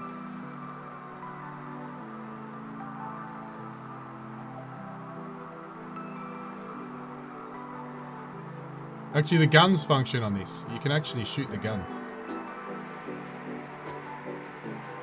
You don't actually see any traces or anything, but the gun does shoot. Beautiful. Oh, has he got the, go and have a look.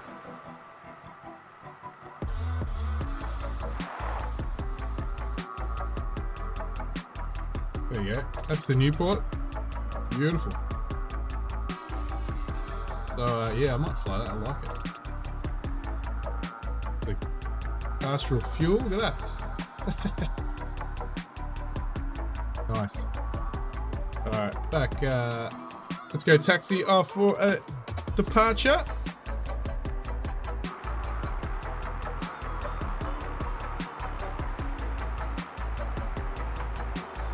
And there is a Garwin. Spooky.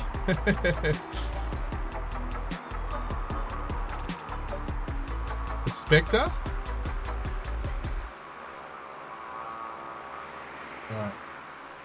Love the XL. Beautiful. Awesome. Let's go. Let's go take off. Continue. On the next leg.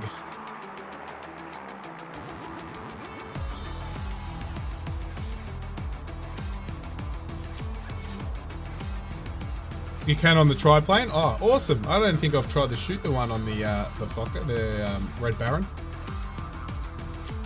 Pretty cool.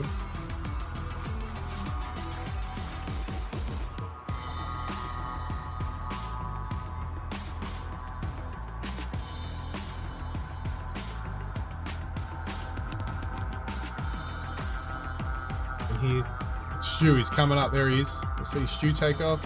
Oh, there he goes. Let's just take off right here. Let's go.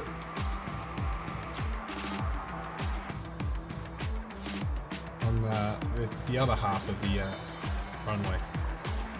Probably the taxiway, but anyway.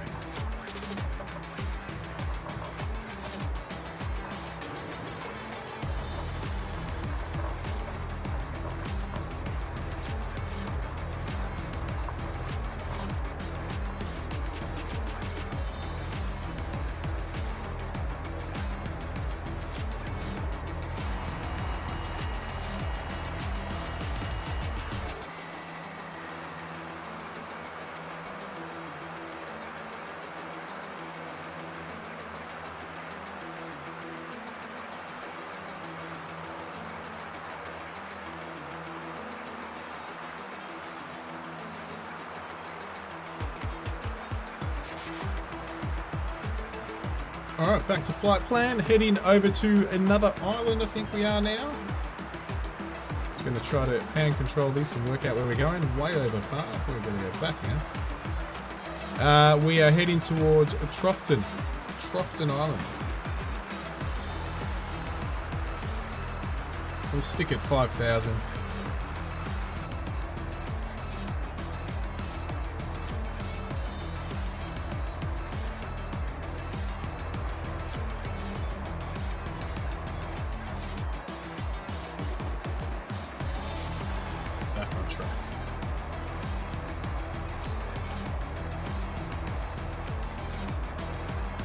Every leg now gets shorter and shorter. 3 more to go, including this one. I think we might be able to pull this full flight plan off within my time frame, so...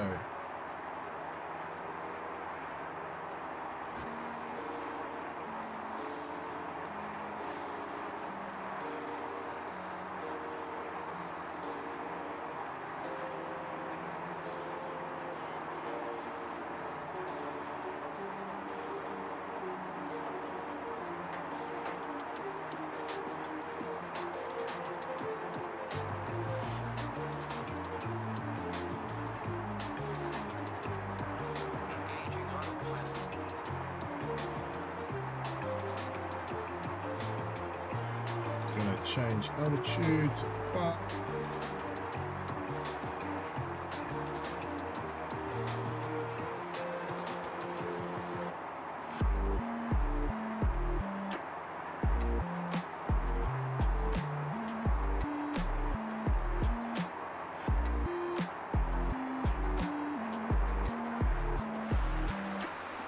Beautiful.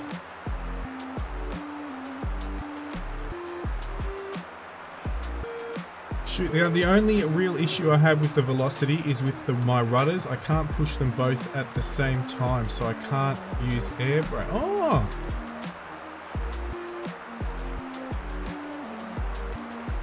So when you go to press them both at the same time, nothing happens. How about brakes on the ground? Does the brakes on the ground work with the pedals?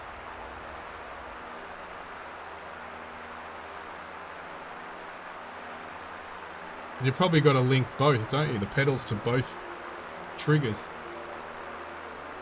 The air brakes and the pedals and the brakes.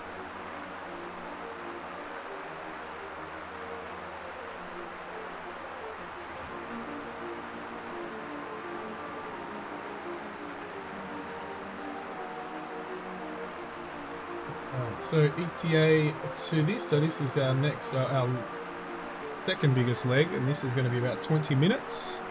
Probably less actually because we're climbing. So once it steadies out, it'll probably be about 18 minutes.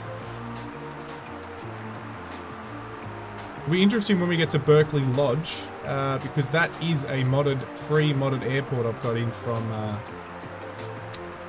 flightsim.to. And the funny thing is, on little nav map, the satellite imagery shows the airfield in one direction, but the modded one is in another direction. So it's going to be interesting what it looks like when we get there. If it doesn't do the C word.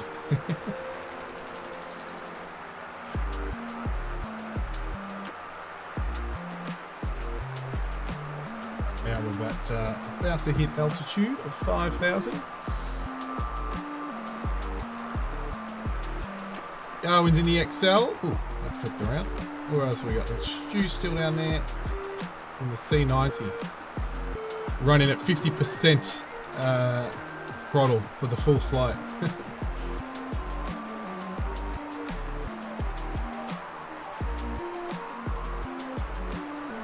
Get some drone camera footage now.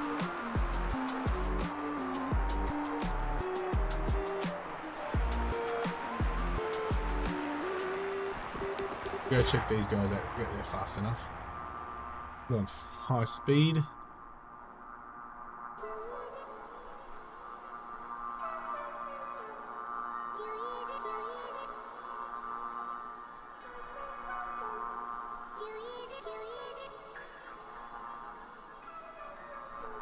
I wish you could lock the drone onto other flyers. That would be pretty cool. View's going down.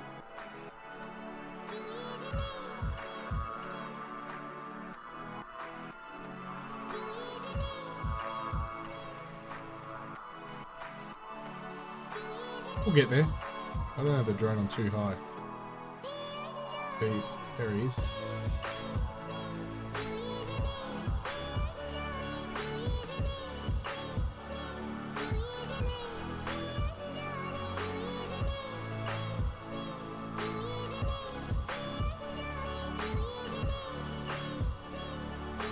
Our rudder pedals are on a pivot. It's right or left, not both at once. Which rudder pedals do you have going?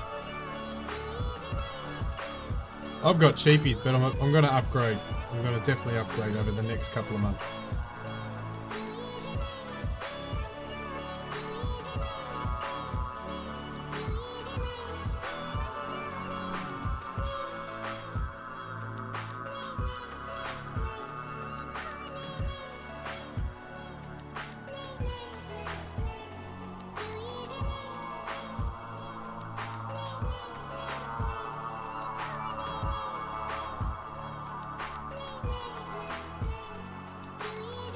Alright, let's go. Where's Stu? He's still around here somewhere? There he is. Go and check out Stu.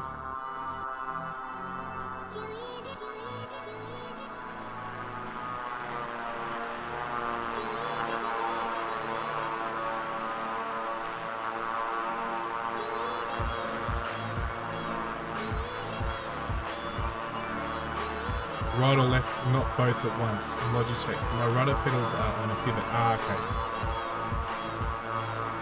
It's right or left. Yeah, I've got the what I can't even remember the model. Basically, the Thrustmaster ones. They're base model Thrustmaster ones. All right, let's head back to our aircraft.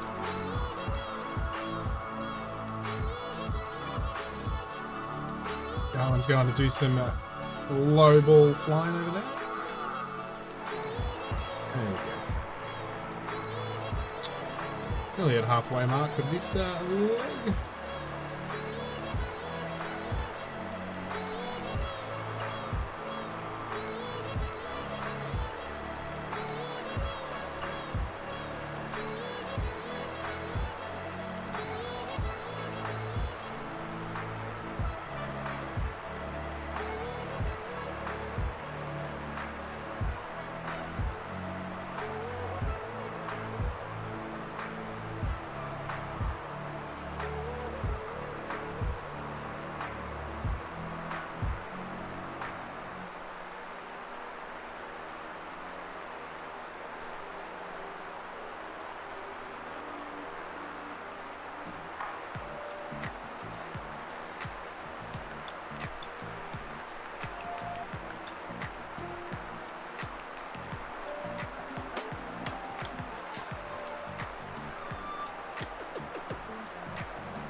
Southwest Osborne Island is just grab my other one. It's just over here.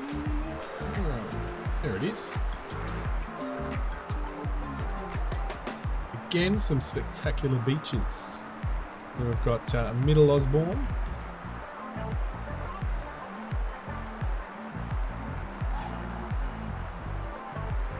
And then Border Island.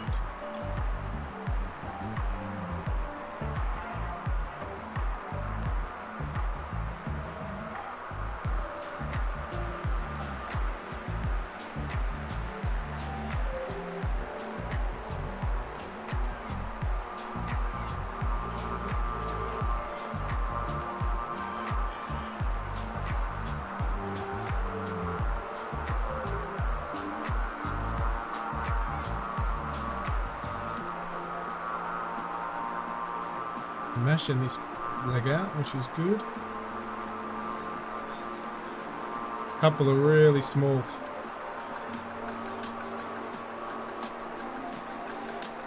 fields coming up. Faraway Bay. Well, not too. Troughton's not too small. It's 3,000 foot. Again, I'm really enjoying these islands. Airfields, they're absolutely awesome. Those first few that we landed on, what were they called? Cockatoo Island and Coolin Island. They were awesome.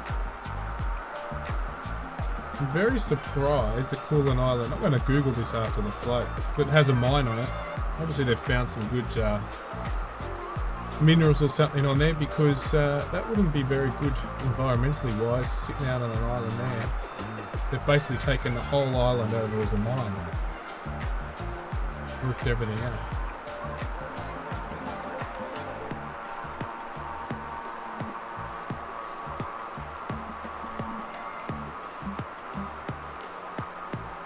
Formation flying by Stu, good stuff.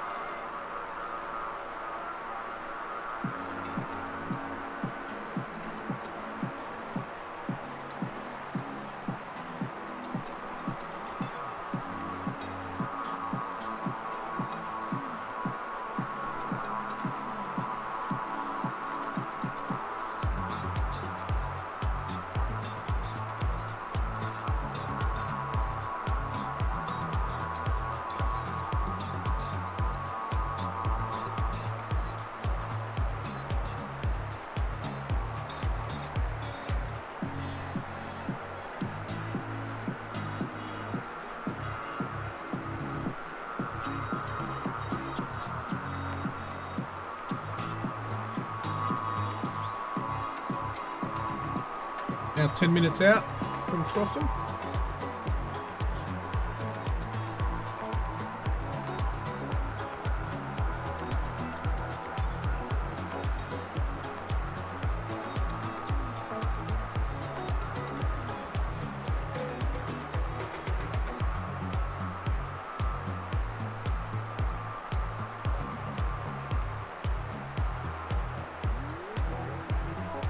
we've got some cloud cover coming up, have we?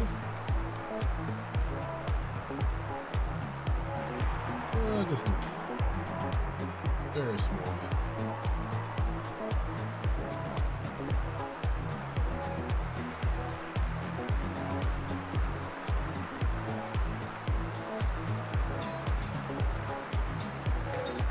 So we're in northern Western Australia, so we're not far off heading over to Northern Territory, and from there, where we land, it's pretty close to Darwin.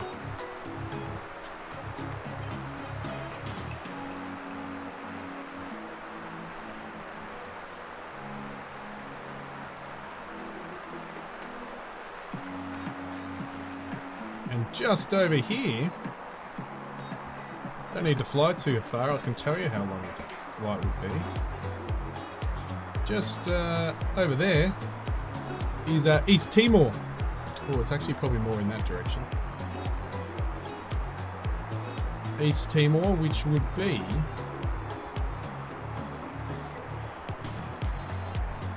I'll throw that airport there, set as a flight.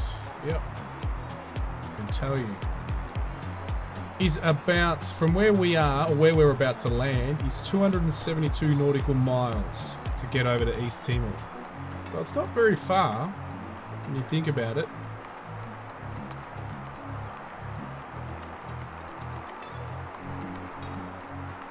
Quite a short hop.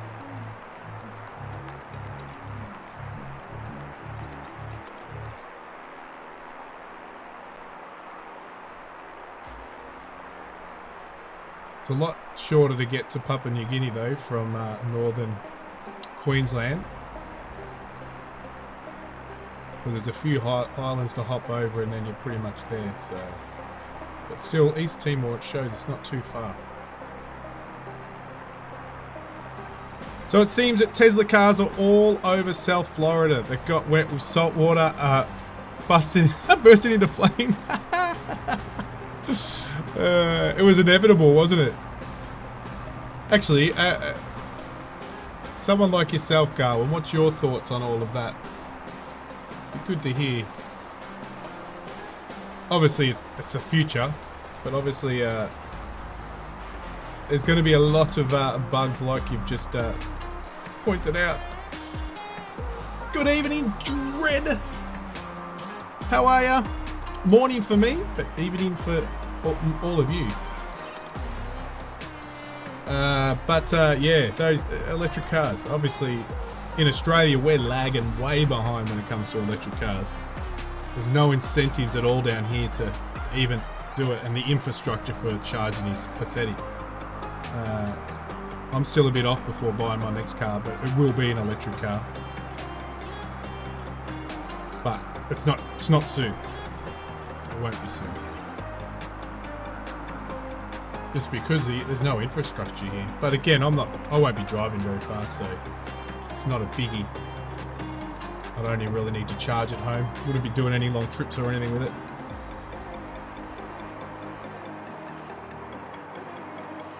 Well, night actually. Cool. Night for Dread.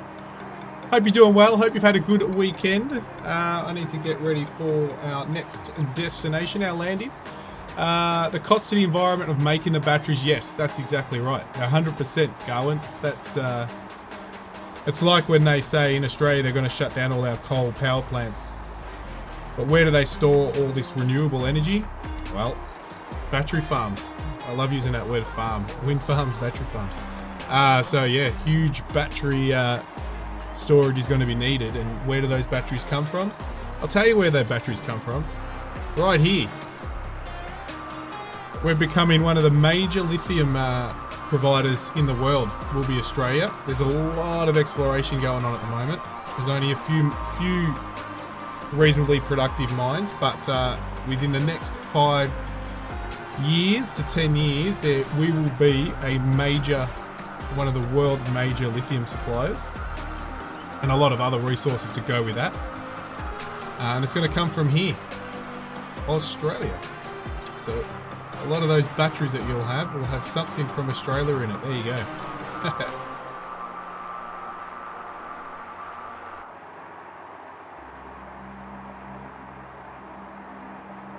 It makes your neighborhood cleaner, but screws some poor mining countries. Yeah, 100%. Dread, as they do in McDonald's Monopoly, where are you? You can win an electric car. You're a classic. That's a classic. So that small dot out there, I think that's where we're landing. Troughton Island. Awesome. Oh, Stu's just coming to the works there. Nice.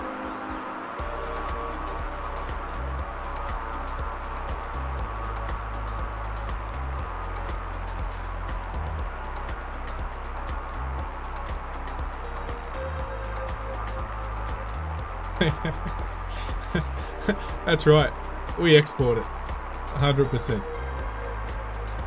They dig up the ground, and the good thing about us is it's in the middle of nowhere, so they're not digging up near any major population areas. And I will say our environmental regulations are some of the toughest in the world, so yes, lithium mines do pollute the surrounding areas, but not really that much in Australia because our regulations. If anything, maybe good old poor Mother Nature gets a bit affected, but human-wise not. I think we have a long way to go before it's viable. Also think hydrogen will be a better option. Yes, I've noticed a few hydrogen companies coming out there and getting into that tech. Yep. Nah, that's fair call. Fair call.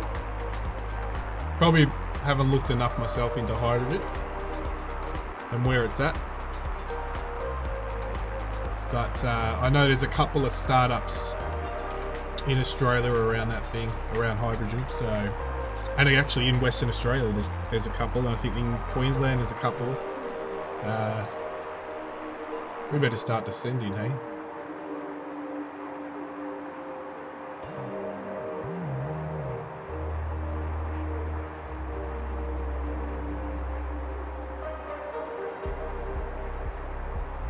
Actually, I was last night. I wanted something to watch that was to do with aircrafts, and I've never watched it. The documentary, it's not a documentary, it's a movie on her, Amelia Earhart. So I watched that, which was pretty good actually. I didn't think the movie would be as good as I thought, and it was actually not too bad. Yeah, there's a bit of a love story in there, but isn't there always? But on the aircraft side of things, it did show quite a bit of it, and some of the trips she took, and obviously the trip that she missed an island, probably as small as this island, in the middle of the Pacific. She missed it and went down somewhere around it. Oh, we've got to come in from the 14. We're actually got to overfly and come in on 14. So that was actually not too bad. I haven't watched, there's a documentary also on her life and so forth, so I haven't watched that yet. Just the movie version of her life.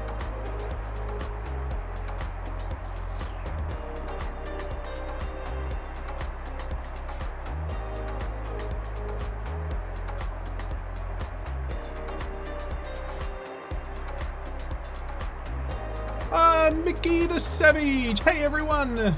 Have you watched Sally? Amazing film. Yes, I have watched Sally. That was an amazing film. An amazing film at all. That was really cool. And a great story there too, isn't it? Great story. Whenever somebody survives any sort of incident with an aircraft, it's a great story. Hey everybody, it says the Savage. Kenworth and Caterpillar both have hydrogen engines coming out. Ooh. I did see that Elon Musk, I don't know how long it's going to be, he announced the semi trucks that are coming out, that have started production. The electric semi trucks. Who knows what they're going to be like.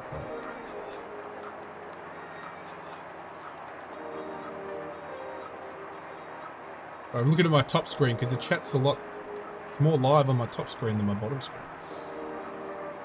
More up to date. Look at that. That's where we're landing now.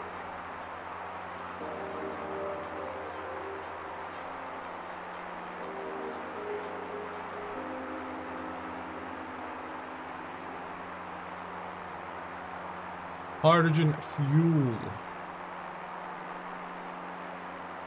Also, gas engines are coming along crazy. My parents' mid-engine four-door gets 45 miles per hour in mountains. Sorry, I got to look up.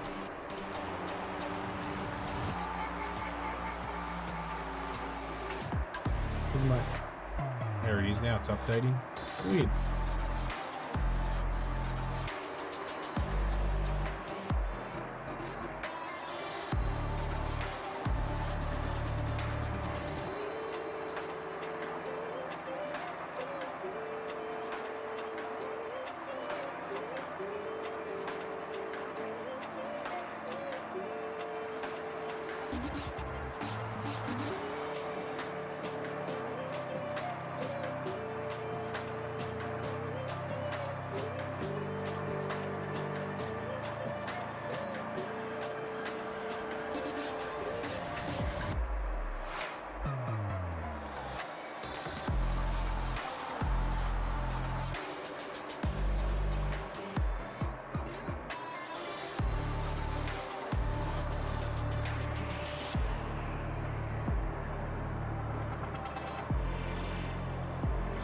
Cool. One more hop from here.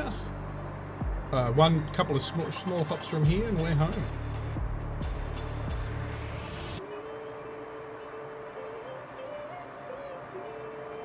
I'll jump back on chat in a minute. Go it. I'll just go to land at the old 480 Camair. Oh, I've come in too. Let me see if I can. Use the old pedals. Right over to get back on track there. Look at that. That's all this island is, just a runway. Amazing.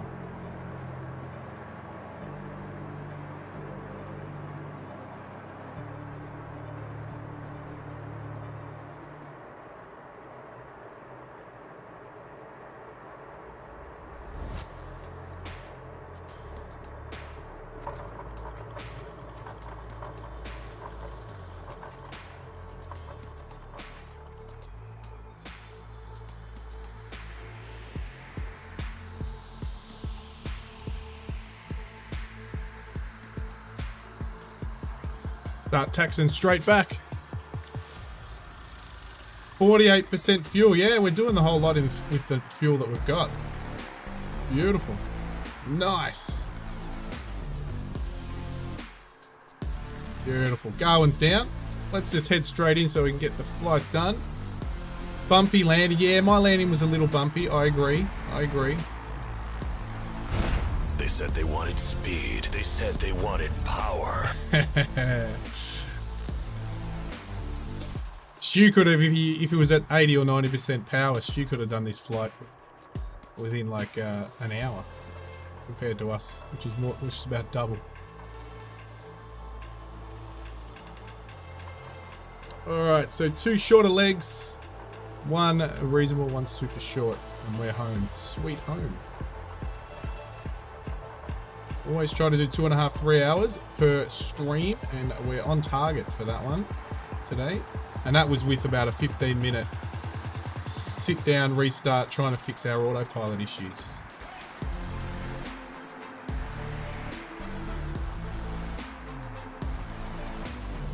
Well, so quite reasonable. All right, let's pop a level of flaps and let's get on with the show.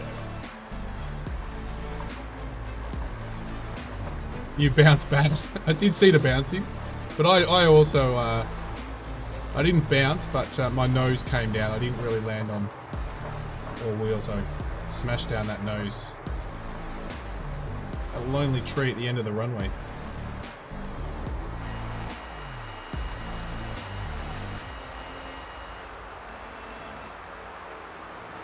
I blame the ground for the bumpy landing. It doesn't look good at all.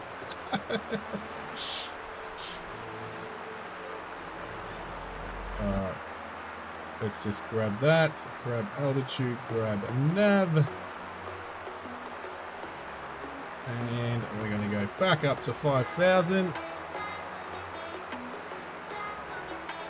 Only a short flight.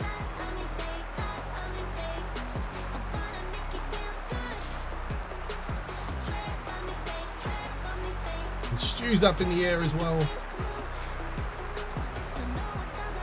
Alright, I'll catch on chat. Let me just set our altitude to, we'll get to 5. And we will now go nose up. Speed. And we'll go 1,000. That should get us there. Beautiful.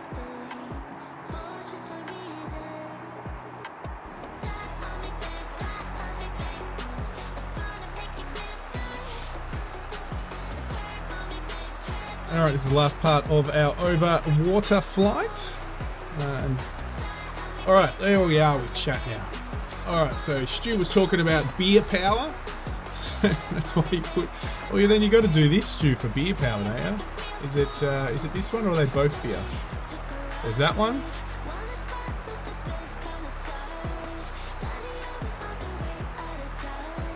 No? Yes?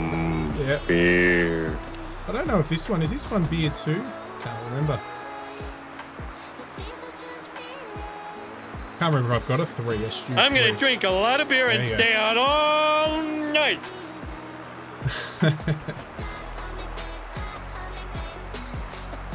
I gotta get Garwin a sound. Oh, I have to have a look at Garwin a sound on here. What else have we got? You went bumpy landing. Yep, we were a bumpy landing. I blame the ground for the bumpy landing. It doesn't look good. That's right, Jared. It doesn't look good at all. And Garwin, I bounced like a tiger. Or I pounced. I bounced and pounced like a tiger.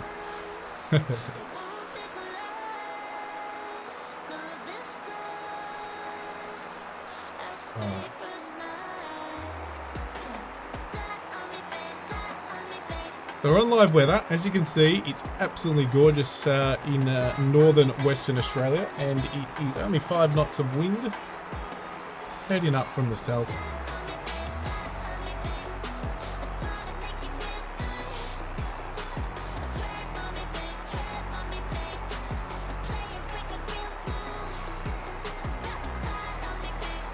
Ah! Did you write Tiger or Tigger? Oh, you did write Tigger. I didn't even read it right.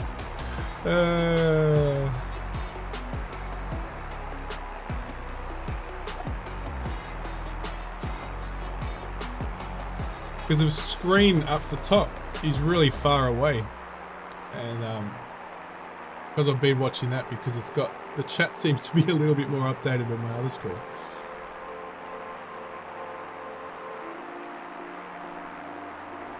For some reason.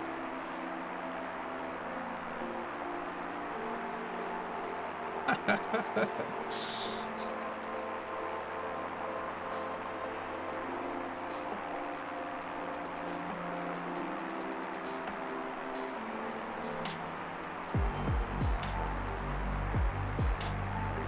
just going to go full throttle with a short rest and just try to get there quickly as we can. But ooh, the actual, we've got a headwind now, so that's actually picked up. We are now running with it looks like as we get higher, 15 knot headwind at the moment. So unfortunately that's going to slow us down slightly.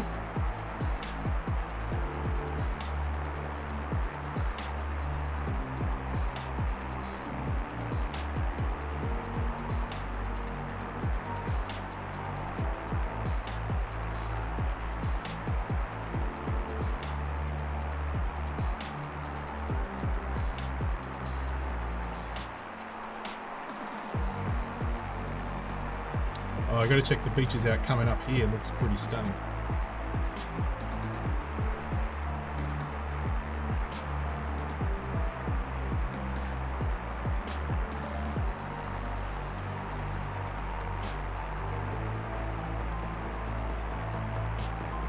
We're going to overfly Faraway Bay, or we'll do a touch and go, sorry. We're going to do a touch and go at Faraway because I want to start landing at more airports. So we'll do a touch and go only. to save time, and then we'll go straight into the quick flight over to Berkeley Lodge.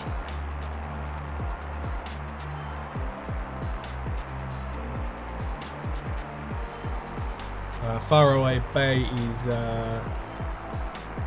Yankee Foxtrot Whiskey Yankee. Faraway Bay.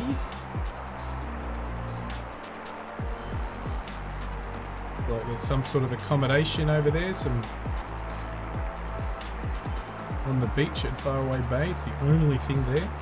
There's nothing else over there.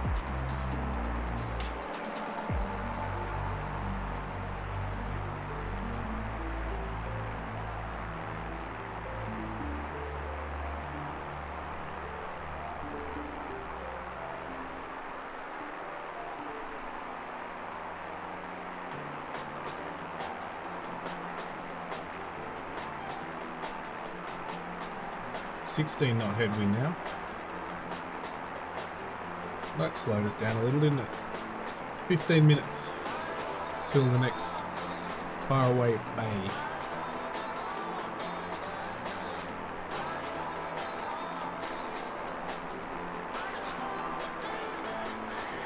That's Sir Graham Moore Island on our, just off there, off our nose on the right there. Got an awesome beach, little cove there, which is pretty cool.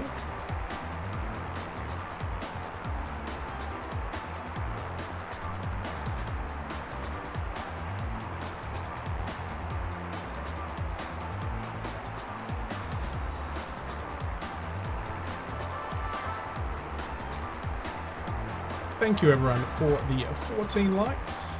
No, 13 likes, sorry. Not 14 yet. Maybe we can get to 14 before the end. Thank you very much. Is that an oval? No, it's not. I was going to say, why would you have an oval out here? There's no houses or anything. Look like an oval. Sporting oval.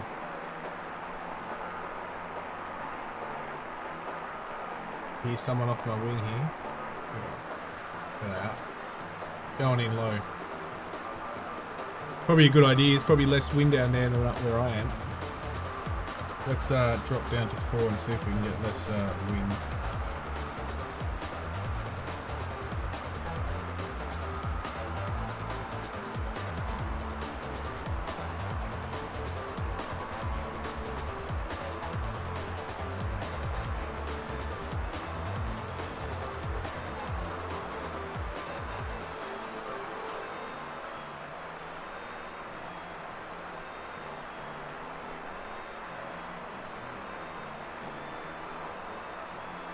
There was only about 5 knots on the ground, so...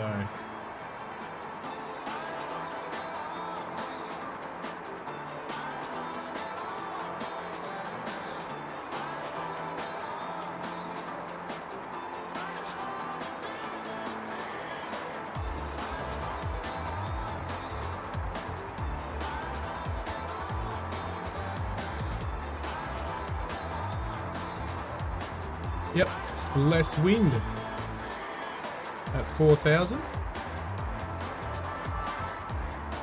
Drop from 16 knots down to 12 knots.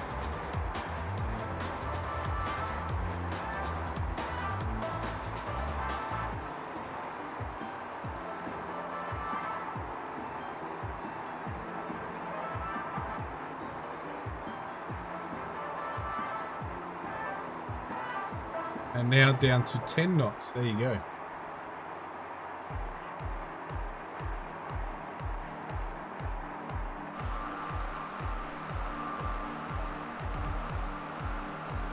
Temperatures are all good.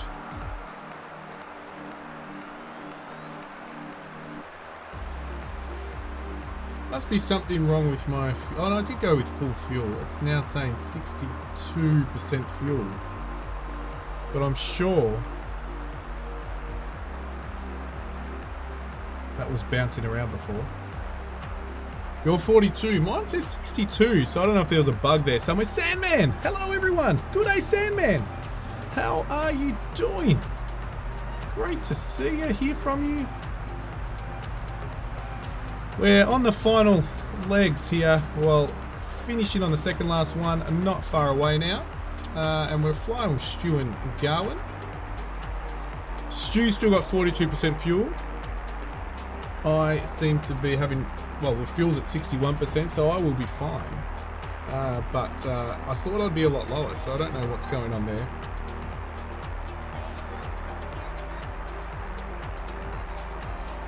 I'm doing well. How about you? How was your weekend? How's it going? What did you get up to?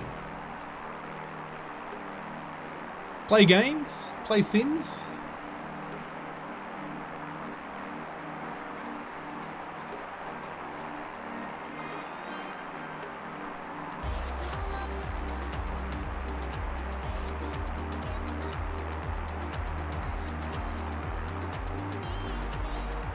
Great if we can get the 15 likes. We're on 13 likes at the moment. Smash the like if you haven't already.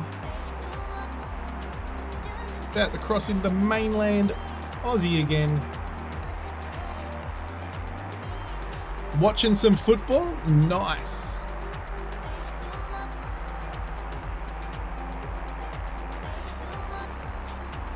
Got extra tanks somewhere, Stu? Is that what you were trying to get at there? Extra tanks? Flying and typing's always fun. Yeah, it must. It must have some extra tanks somewhere, hey. I did fill it right up. I don't even actually know where... I'm missing it completely, but I don't even know... Oh, there it is. I was wondering where the fuel was, and there it is. It actually now's chewing through the fuel. You know why? Because I'm flying at full throttle. That's why. I was going to say, because that's dropped down quite quickly to 57%.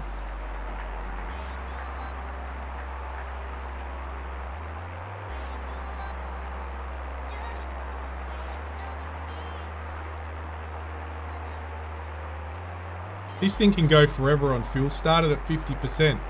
So what are you at now, Garwin?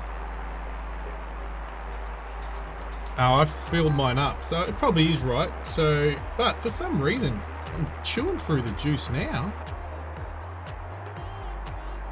I've dropped back to 90% throttle. I was at 95 because I wanted to try to get through the flight a little quicker, but wow. Still got 36%. That's cool. I think it does have, not that I'm going to fill up, get this out in the outside display here. Yeah, so I had the auxiliary tanks were full, so that's why I had auxiliary tanks. So, filling those up. You got to land soon? Yeah. Or Garwin's got to land. Do you think you're going to make it on that? There's a last leg. All it is 40 nautical miles. So it's probably we've got 9 minutes until we hit Faraway Bay, and then it's going to literally be another. Wow, won't even be probably. It's half. It's 20. It's going to probably be another 7 minutes maybe to get to Berkeley Lodge. I'm doing a touch and go. I'm going to try to see if we can get this thing on. I've still got 50% fuel, so I'm not going to have an issue. But if you want to land and refuel at Faraway Bay, you're welcome. But I'm just going to do a touch and go. I'm nearly there now.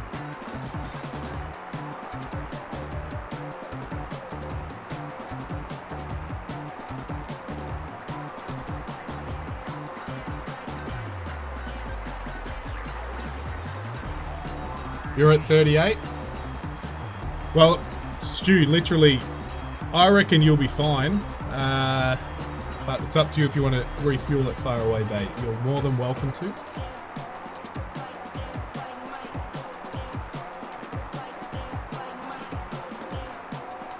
Is this song saying dance like Mike?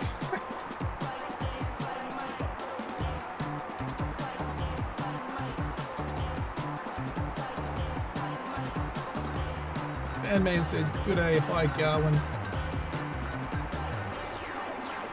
Ewan Garwin said, see, I told you it delays on my chat for some reason.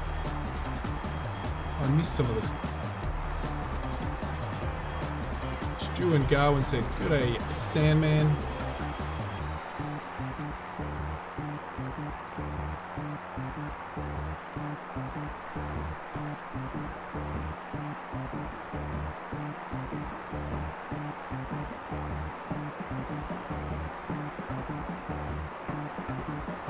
Well, I'll probably be sitting at, when we hit Faraway Bay, I'll probably be sitting at about 45%.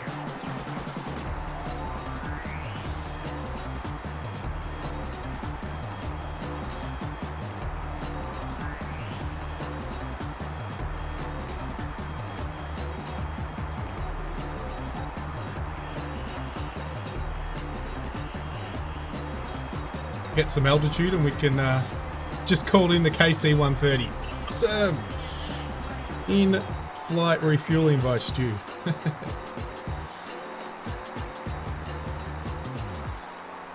Wouldn't that be cool if you could have that happening in the sim?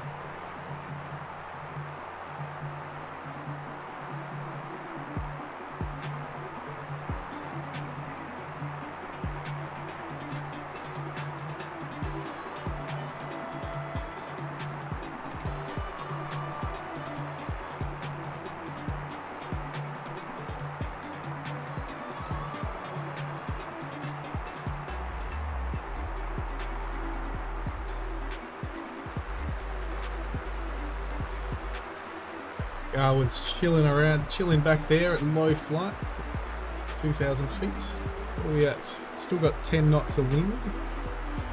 Should be a bit faster. Oof. Will I need to glide in?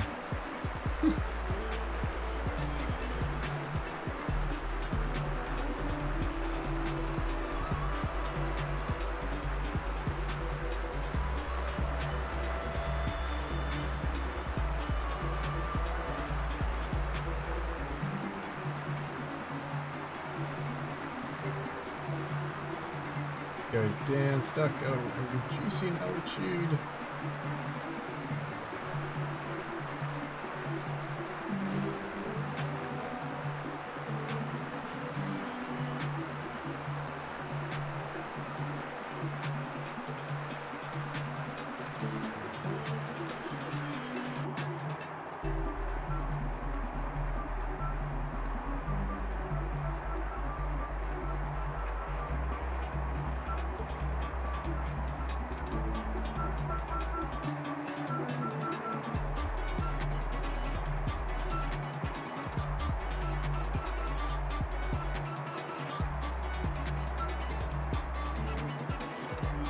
Four minutes ETA.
just on the other side there. Should be the runway.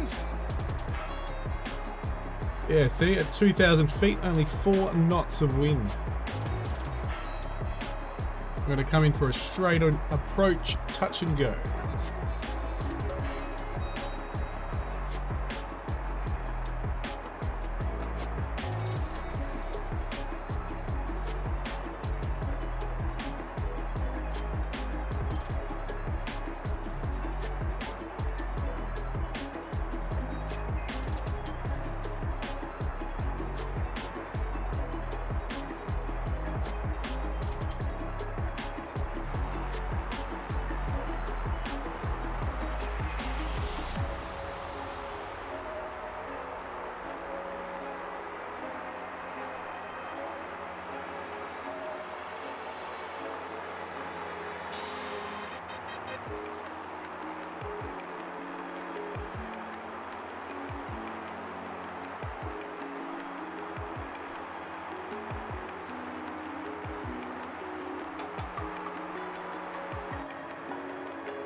Can't even see the airfield. Where is it?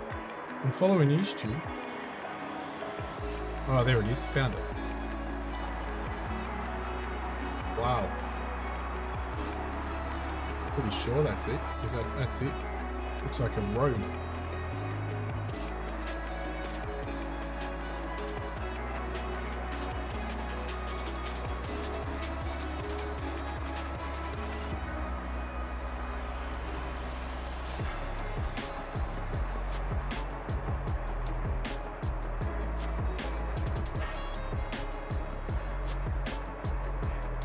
%, fuel. I know, but that last few legs seem to have chewed up fuel more than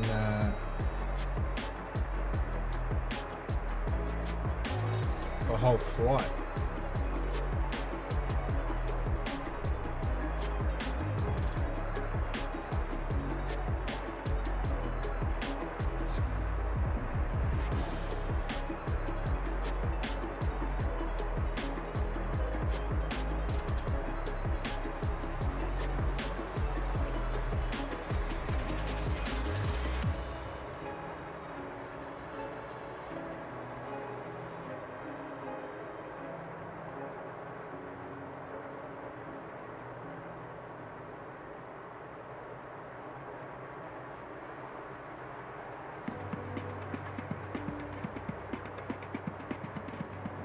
Alright, touch and go. Ooh. Don't want to get too slow.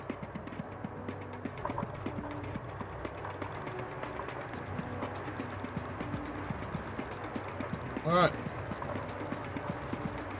Let's go finish the flight. Short leg, let's smash it out. Berkeley Lodge, here we come. We're going to stay at 2,000 feet so we don't use up our fuel with the headwind, because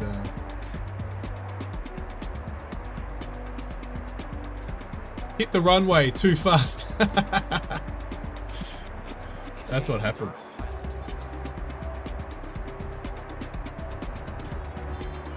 Alright, so we're sitting at 39% fuel. We'll be right. Easy done. Oh, that looks nice. Let's go. Where are we? That one's up already. We've got like a... Oh, that looks cool. Nice. One thing I'm going to quickly fly here. I'm not going to too much because we don't have any fuel, but I'm going to quickly, when we get to King George River, only probably one nautical mile off track, there is a waterfall, but I don't know how. Oh yeah, no, probably not going to see it. I'm going to quickly do a flyover though. So we've got 13 minutes to get to the final destination at the moment, but we're really low, aren't we?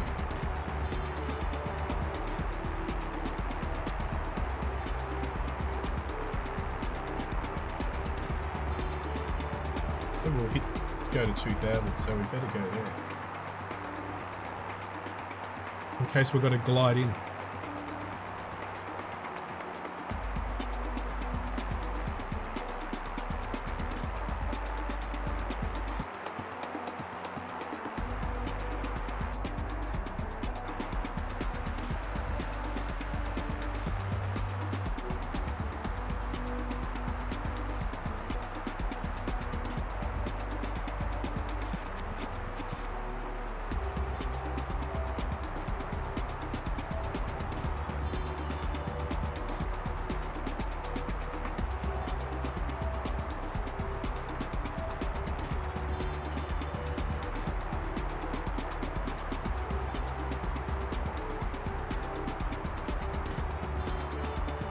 Tiny, just off the track here for a second. It's only going to be for a minute. There is a gorge here. I thought there was, but I don't think it's going to probably have much to do with the waterfalls. You can see it dropping off, so this is a landmark. So King George, it drops off from the plateau up here, but it's not going to render in the sim, obviously. But here you go. So this is King George Falls. Definitely somewhere to check out if you ever come to this part of the world. It's not going to show much here, but that's basically up the top, and then there's the waterfall going down, but you won't see it too much. And it's popping in, that's the pop you don't get. Alright, back to track. King George Falls. Back on track now.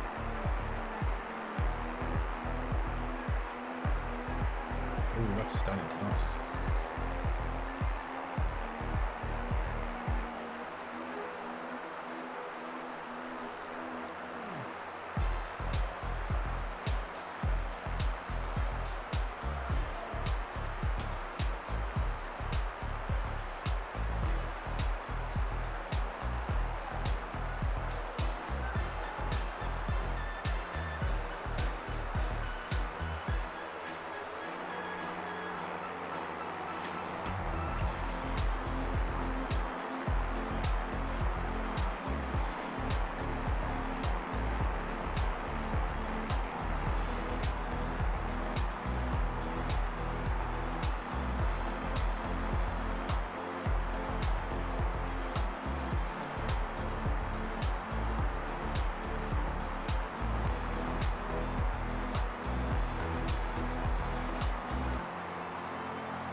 .28 nautical miles.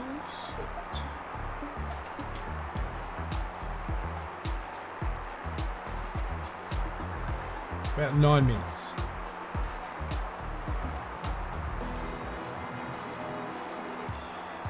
%29% fuel left. That's ridiculous. So from takeoff to here, I used up about 10% fuel.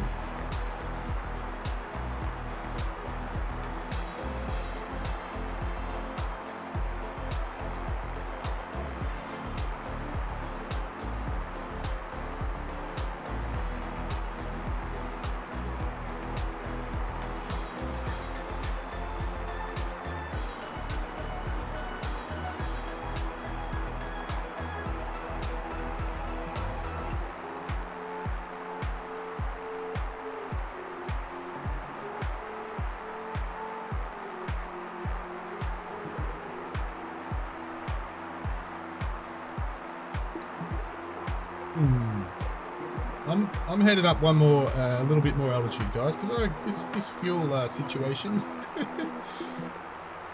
is a little worse than I thought.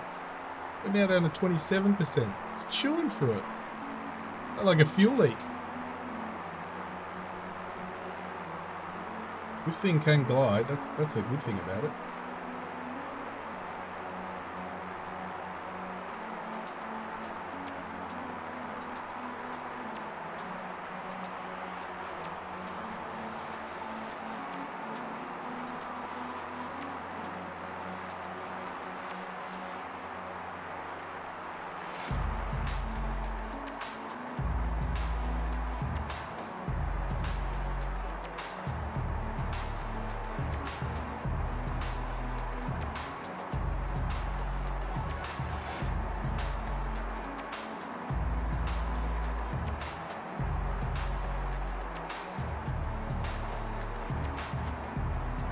I might have to call in the KC 130, Stu.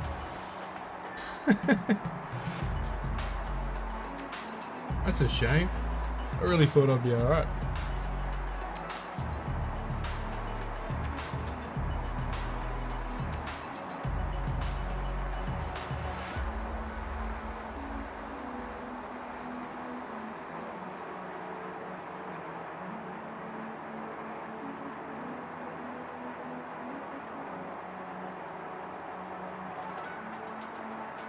Seven minutes. Here's our fuel status. Woof. There's our fuel status right there. But it is literally, I think once we got off the auxiliary tanks, obviously the auxiliary tanks hold quite a bit, but the main tanks don't hold too much. That's pretty much what I've learned here. Probably should have checked that out.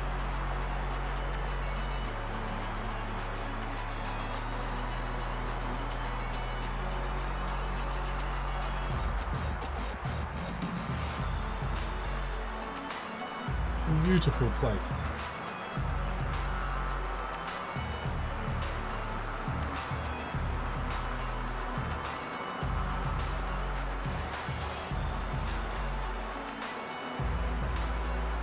We'll be right. 6 minutes. Don't worry about nothing.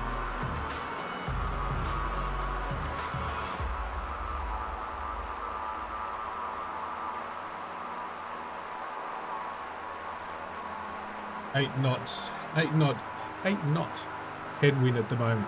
That doesn't help.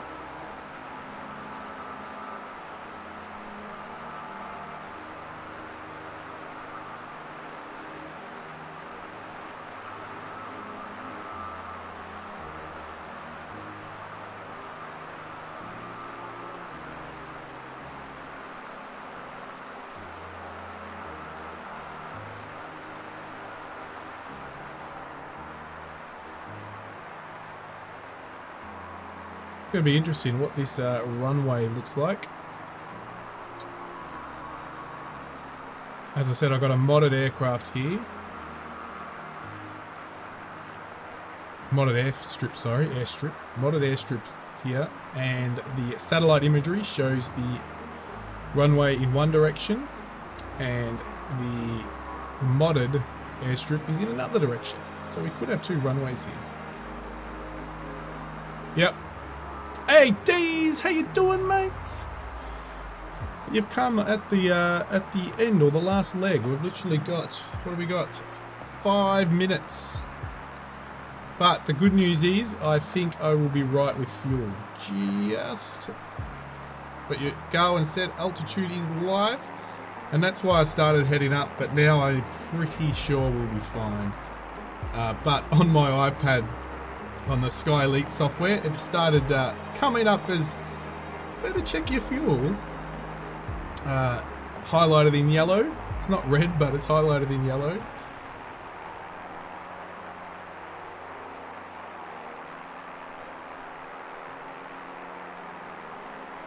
Hope you've had a good weekend, D's, and I hope everything's been good.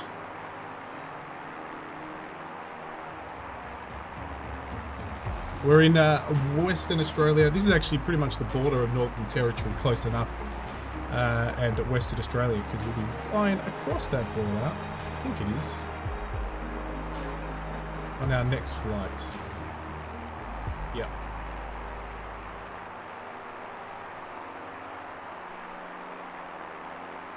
%15 fuel I have left, guys. That's an update. 15% fuel.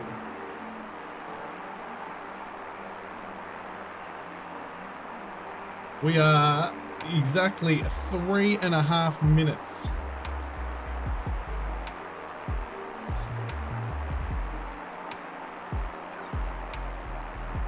We're going to do a straight-in approach on runway 29, but there could be two runways here. As I said, there's a modded, so we'll see what happens.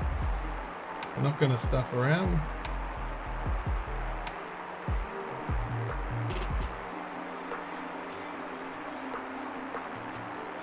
But that leg, we were at 45% at the start of that leg, and that leg was only a 41 nautical mile leg. And we dropped it to, well, it looks like by the time we land, we'll definitely be south of 10%.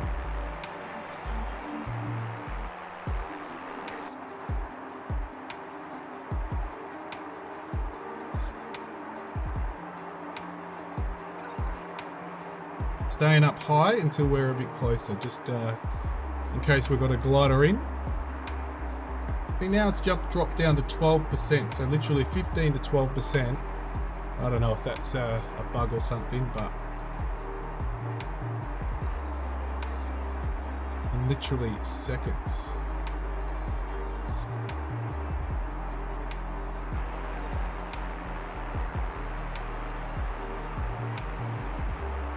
Don't see no airfields yet.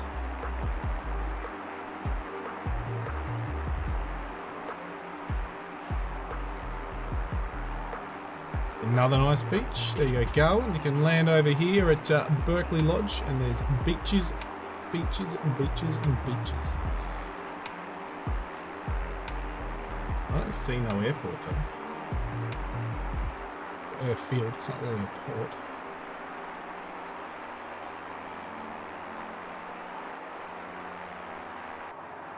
We are now at 9% fuel. Taking autopilot off.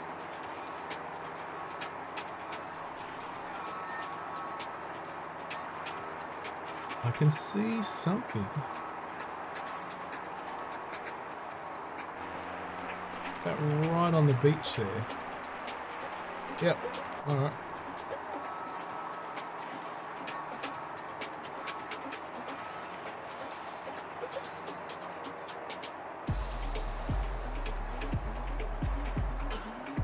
I know we're high, but that was the plan. There it is.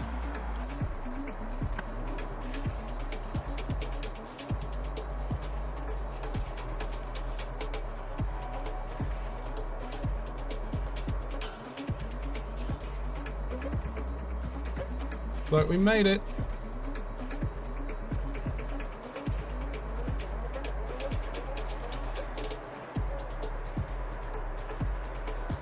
It's only picturing one airfield, which is good. I thought it would picture two. And this does look like it's a modded, it's not the stock.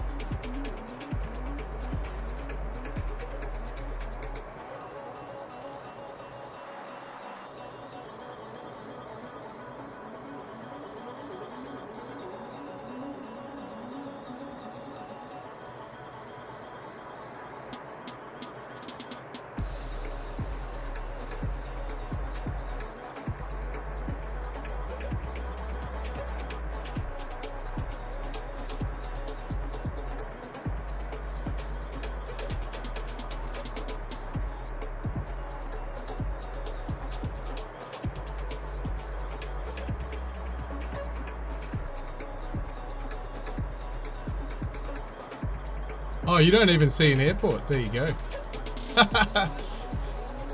Well, on Google Maps, it definitely shows an airfield. It definitely does. So, there's definitely an airport here.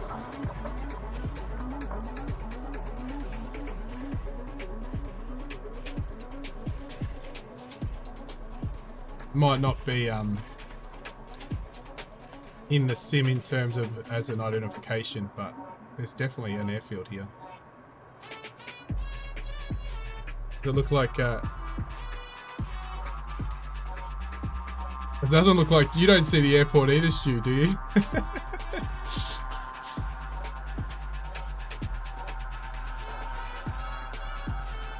Oh, that's a shame. You guys just gonna have to land on that. Land on the beach. Go on. Land on the beach. On the sim, on this, oh sorry, on Little Nav Map and Google Maps, it shows an airfield to the left.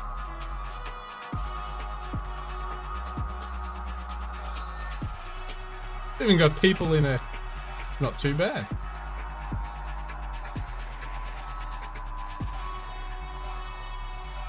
That's funny. No. Damn, that's a shame.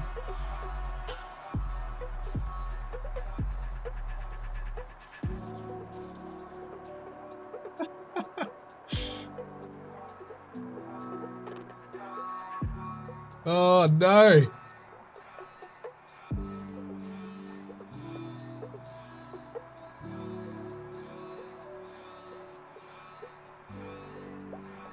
I think Garwin's found the actual one on the sim. Sorry, not on the sim, in the Google Maps. I think, have you? Yeah, looks like he has. That's a classic. Oh, there's even a boat out there. Alright, ignore this.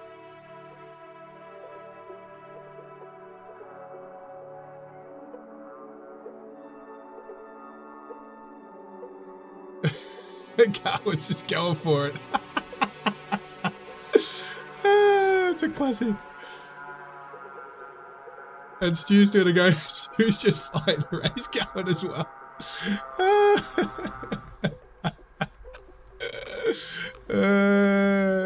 You're in the tree.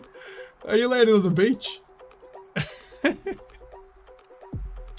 There's not even a boat out here. Someone's doing some fishing. Nice. There's quite a few boats actually. Alright, let's go and say the goodbyes. That's funny.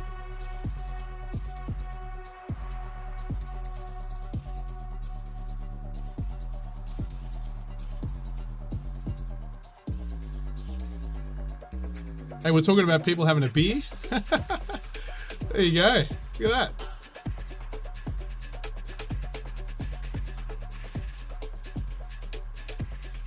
And yeah, definitely a modded. They've even modded the terrain. As you can see, you're a lot higher. And we got the guy with the pilot sitting down there having a bit of a chilled. Alright guys, well thank you very, very much for joining me on the flight. Thank you Stu, thank you Garwin. Sorry about that end airfield issue there. You probably were looking forward to landing and there was nothing to land on. But thanks everyone, thank you for the 13 likes and thank you for everyone who watched or has been watching sometime throughout. But a big thank you to all and chilling out. Thanks for the flight guys. We'll see you next time.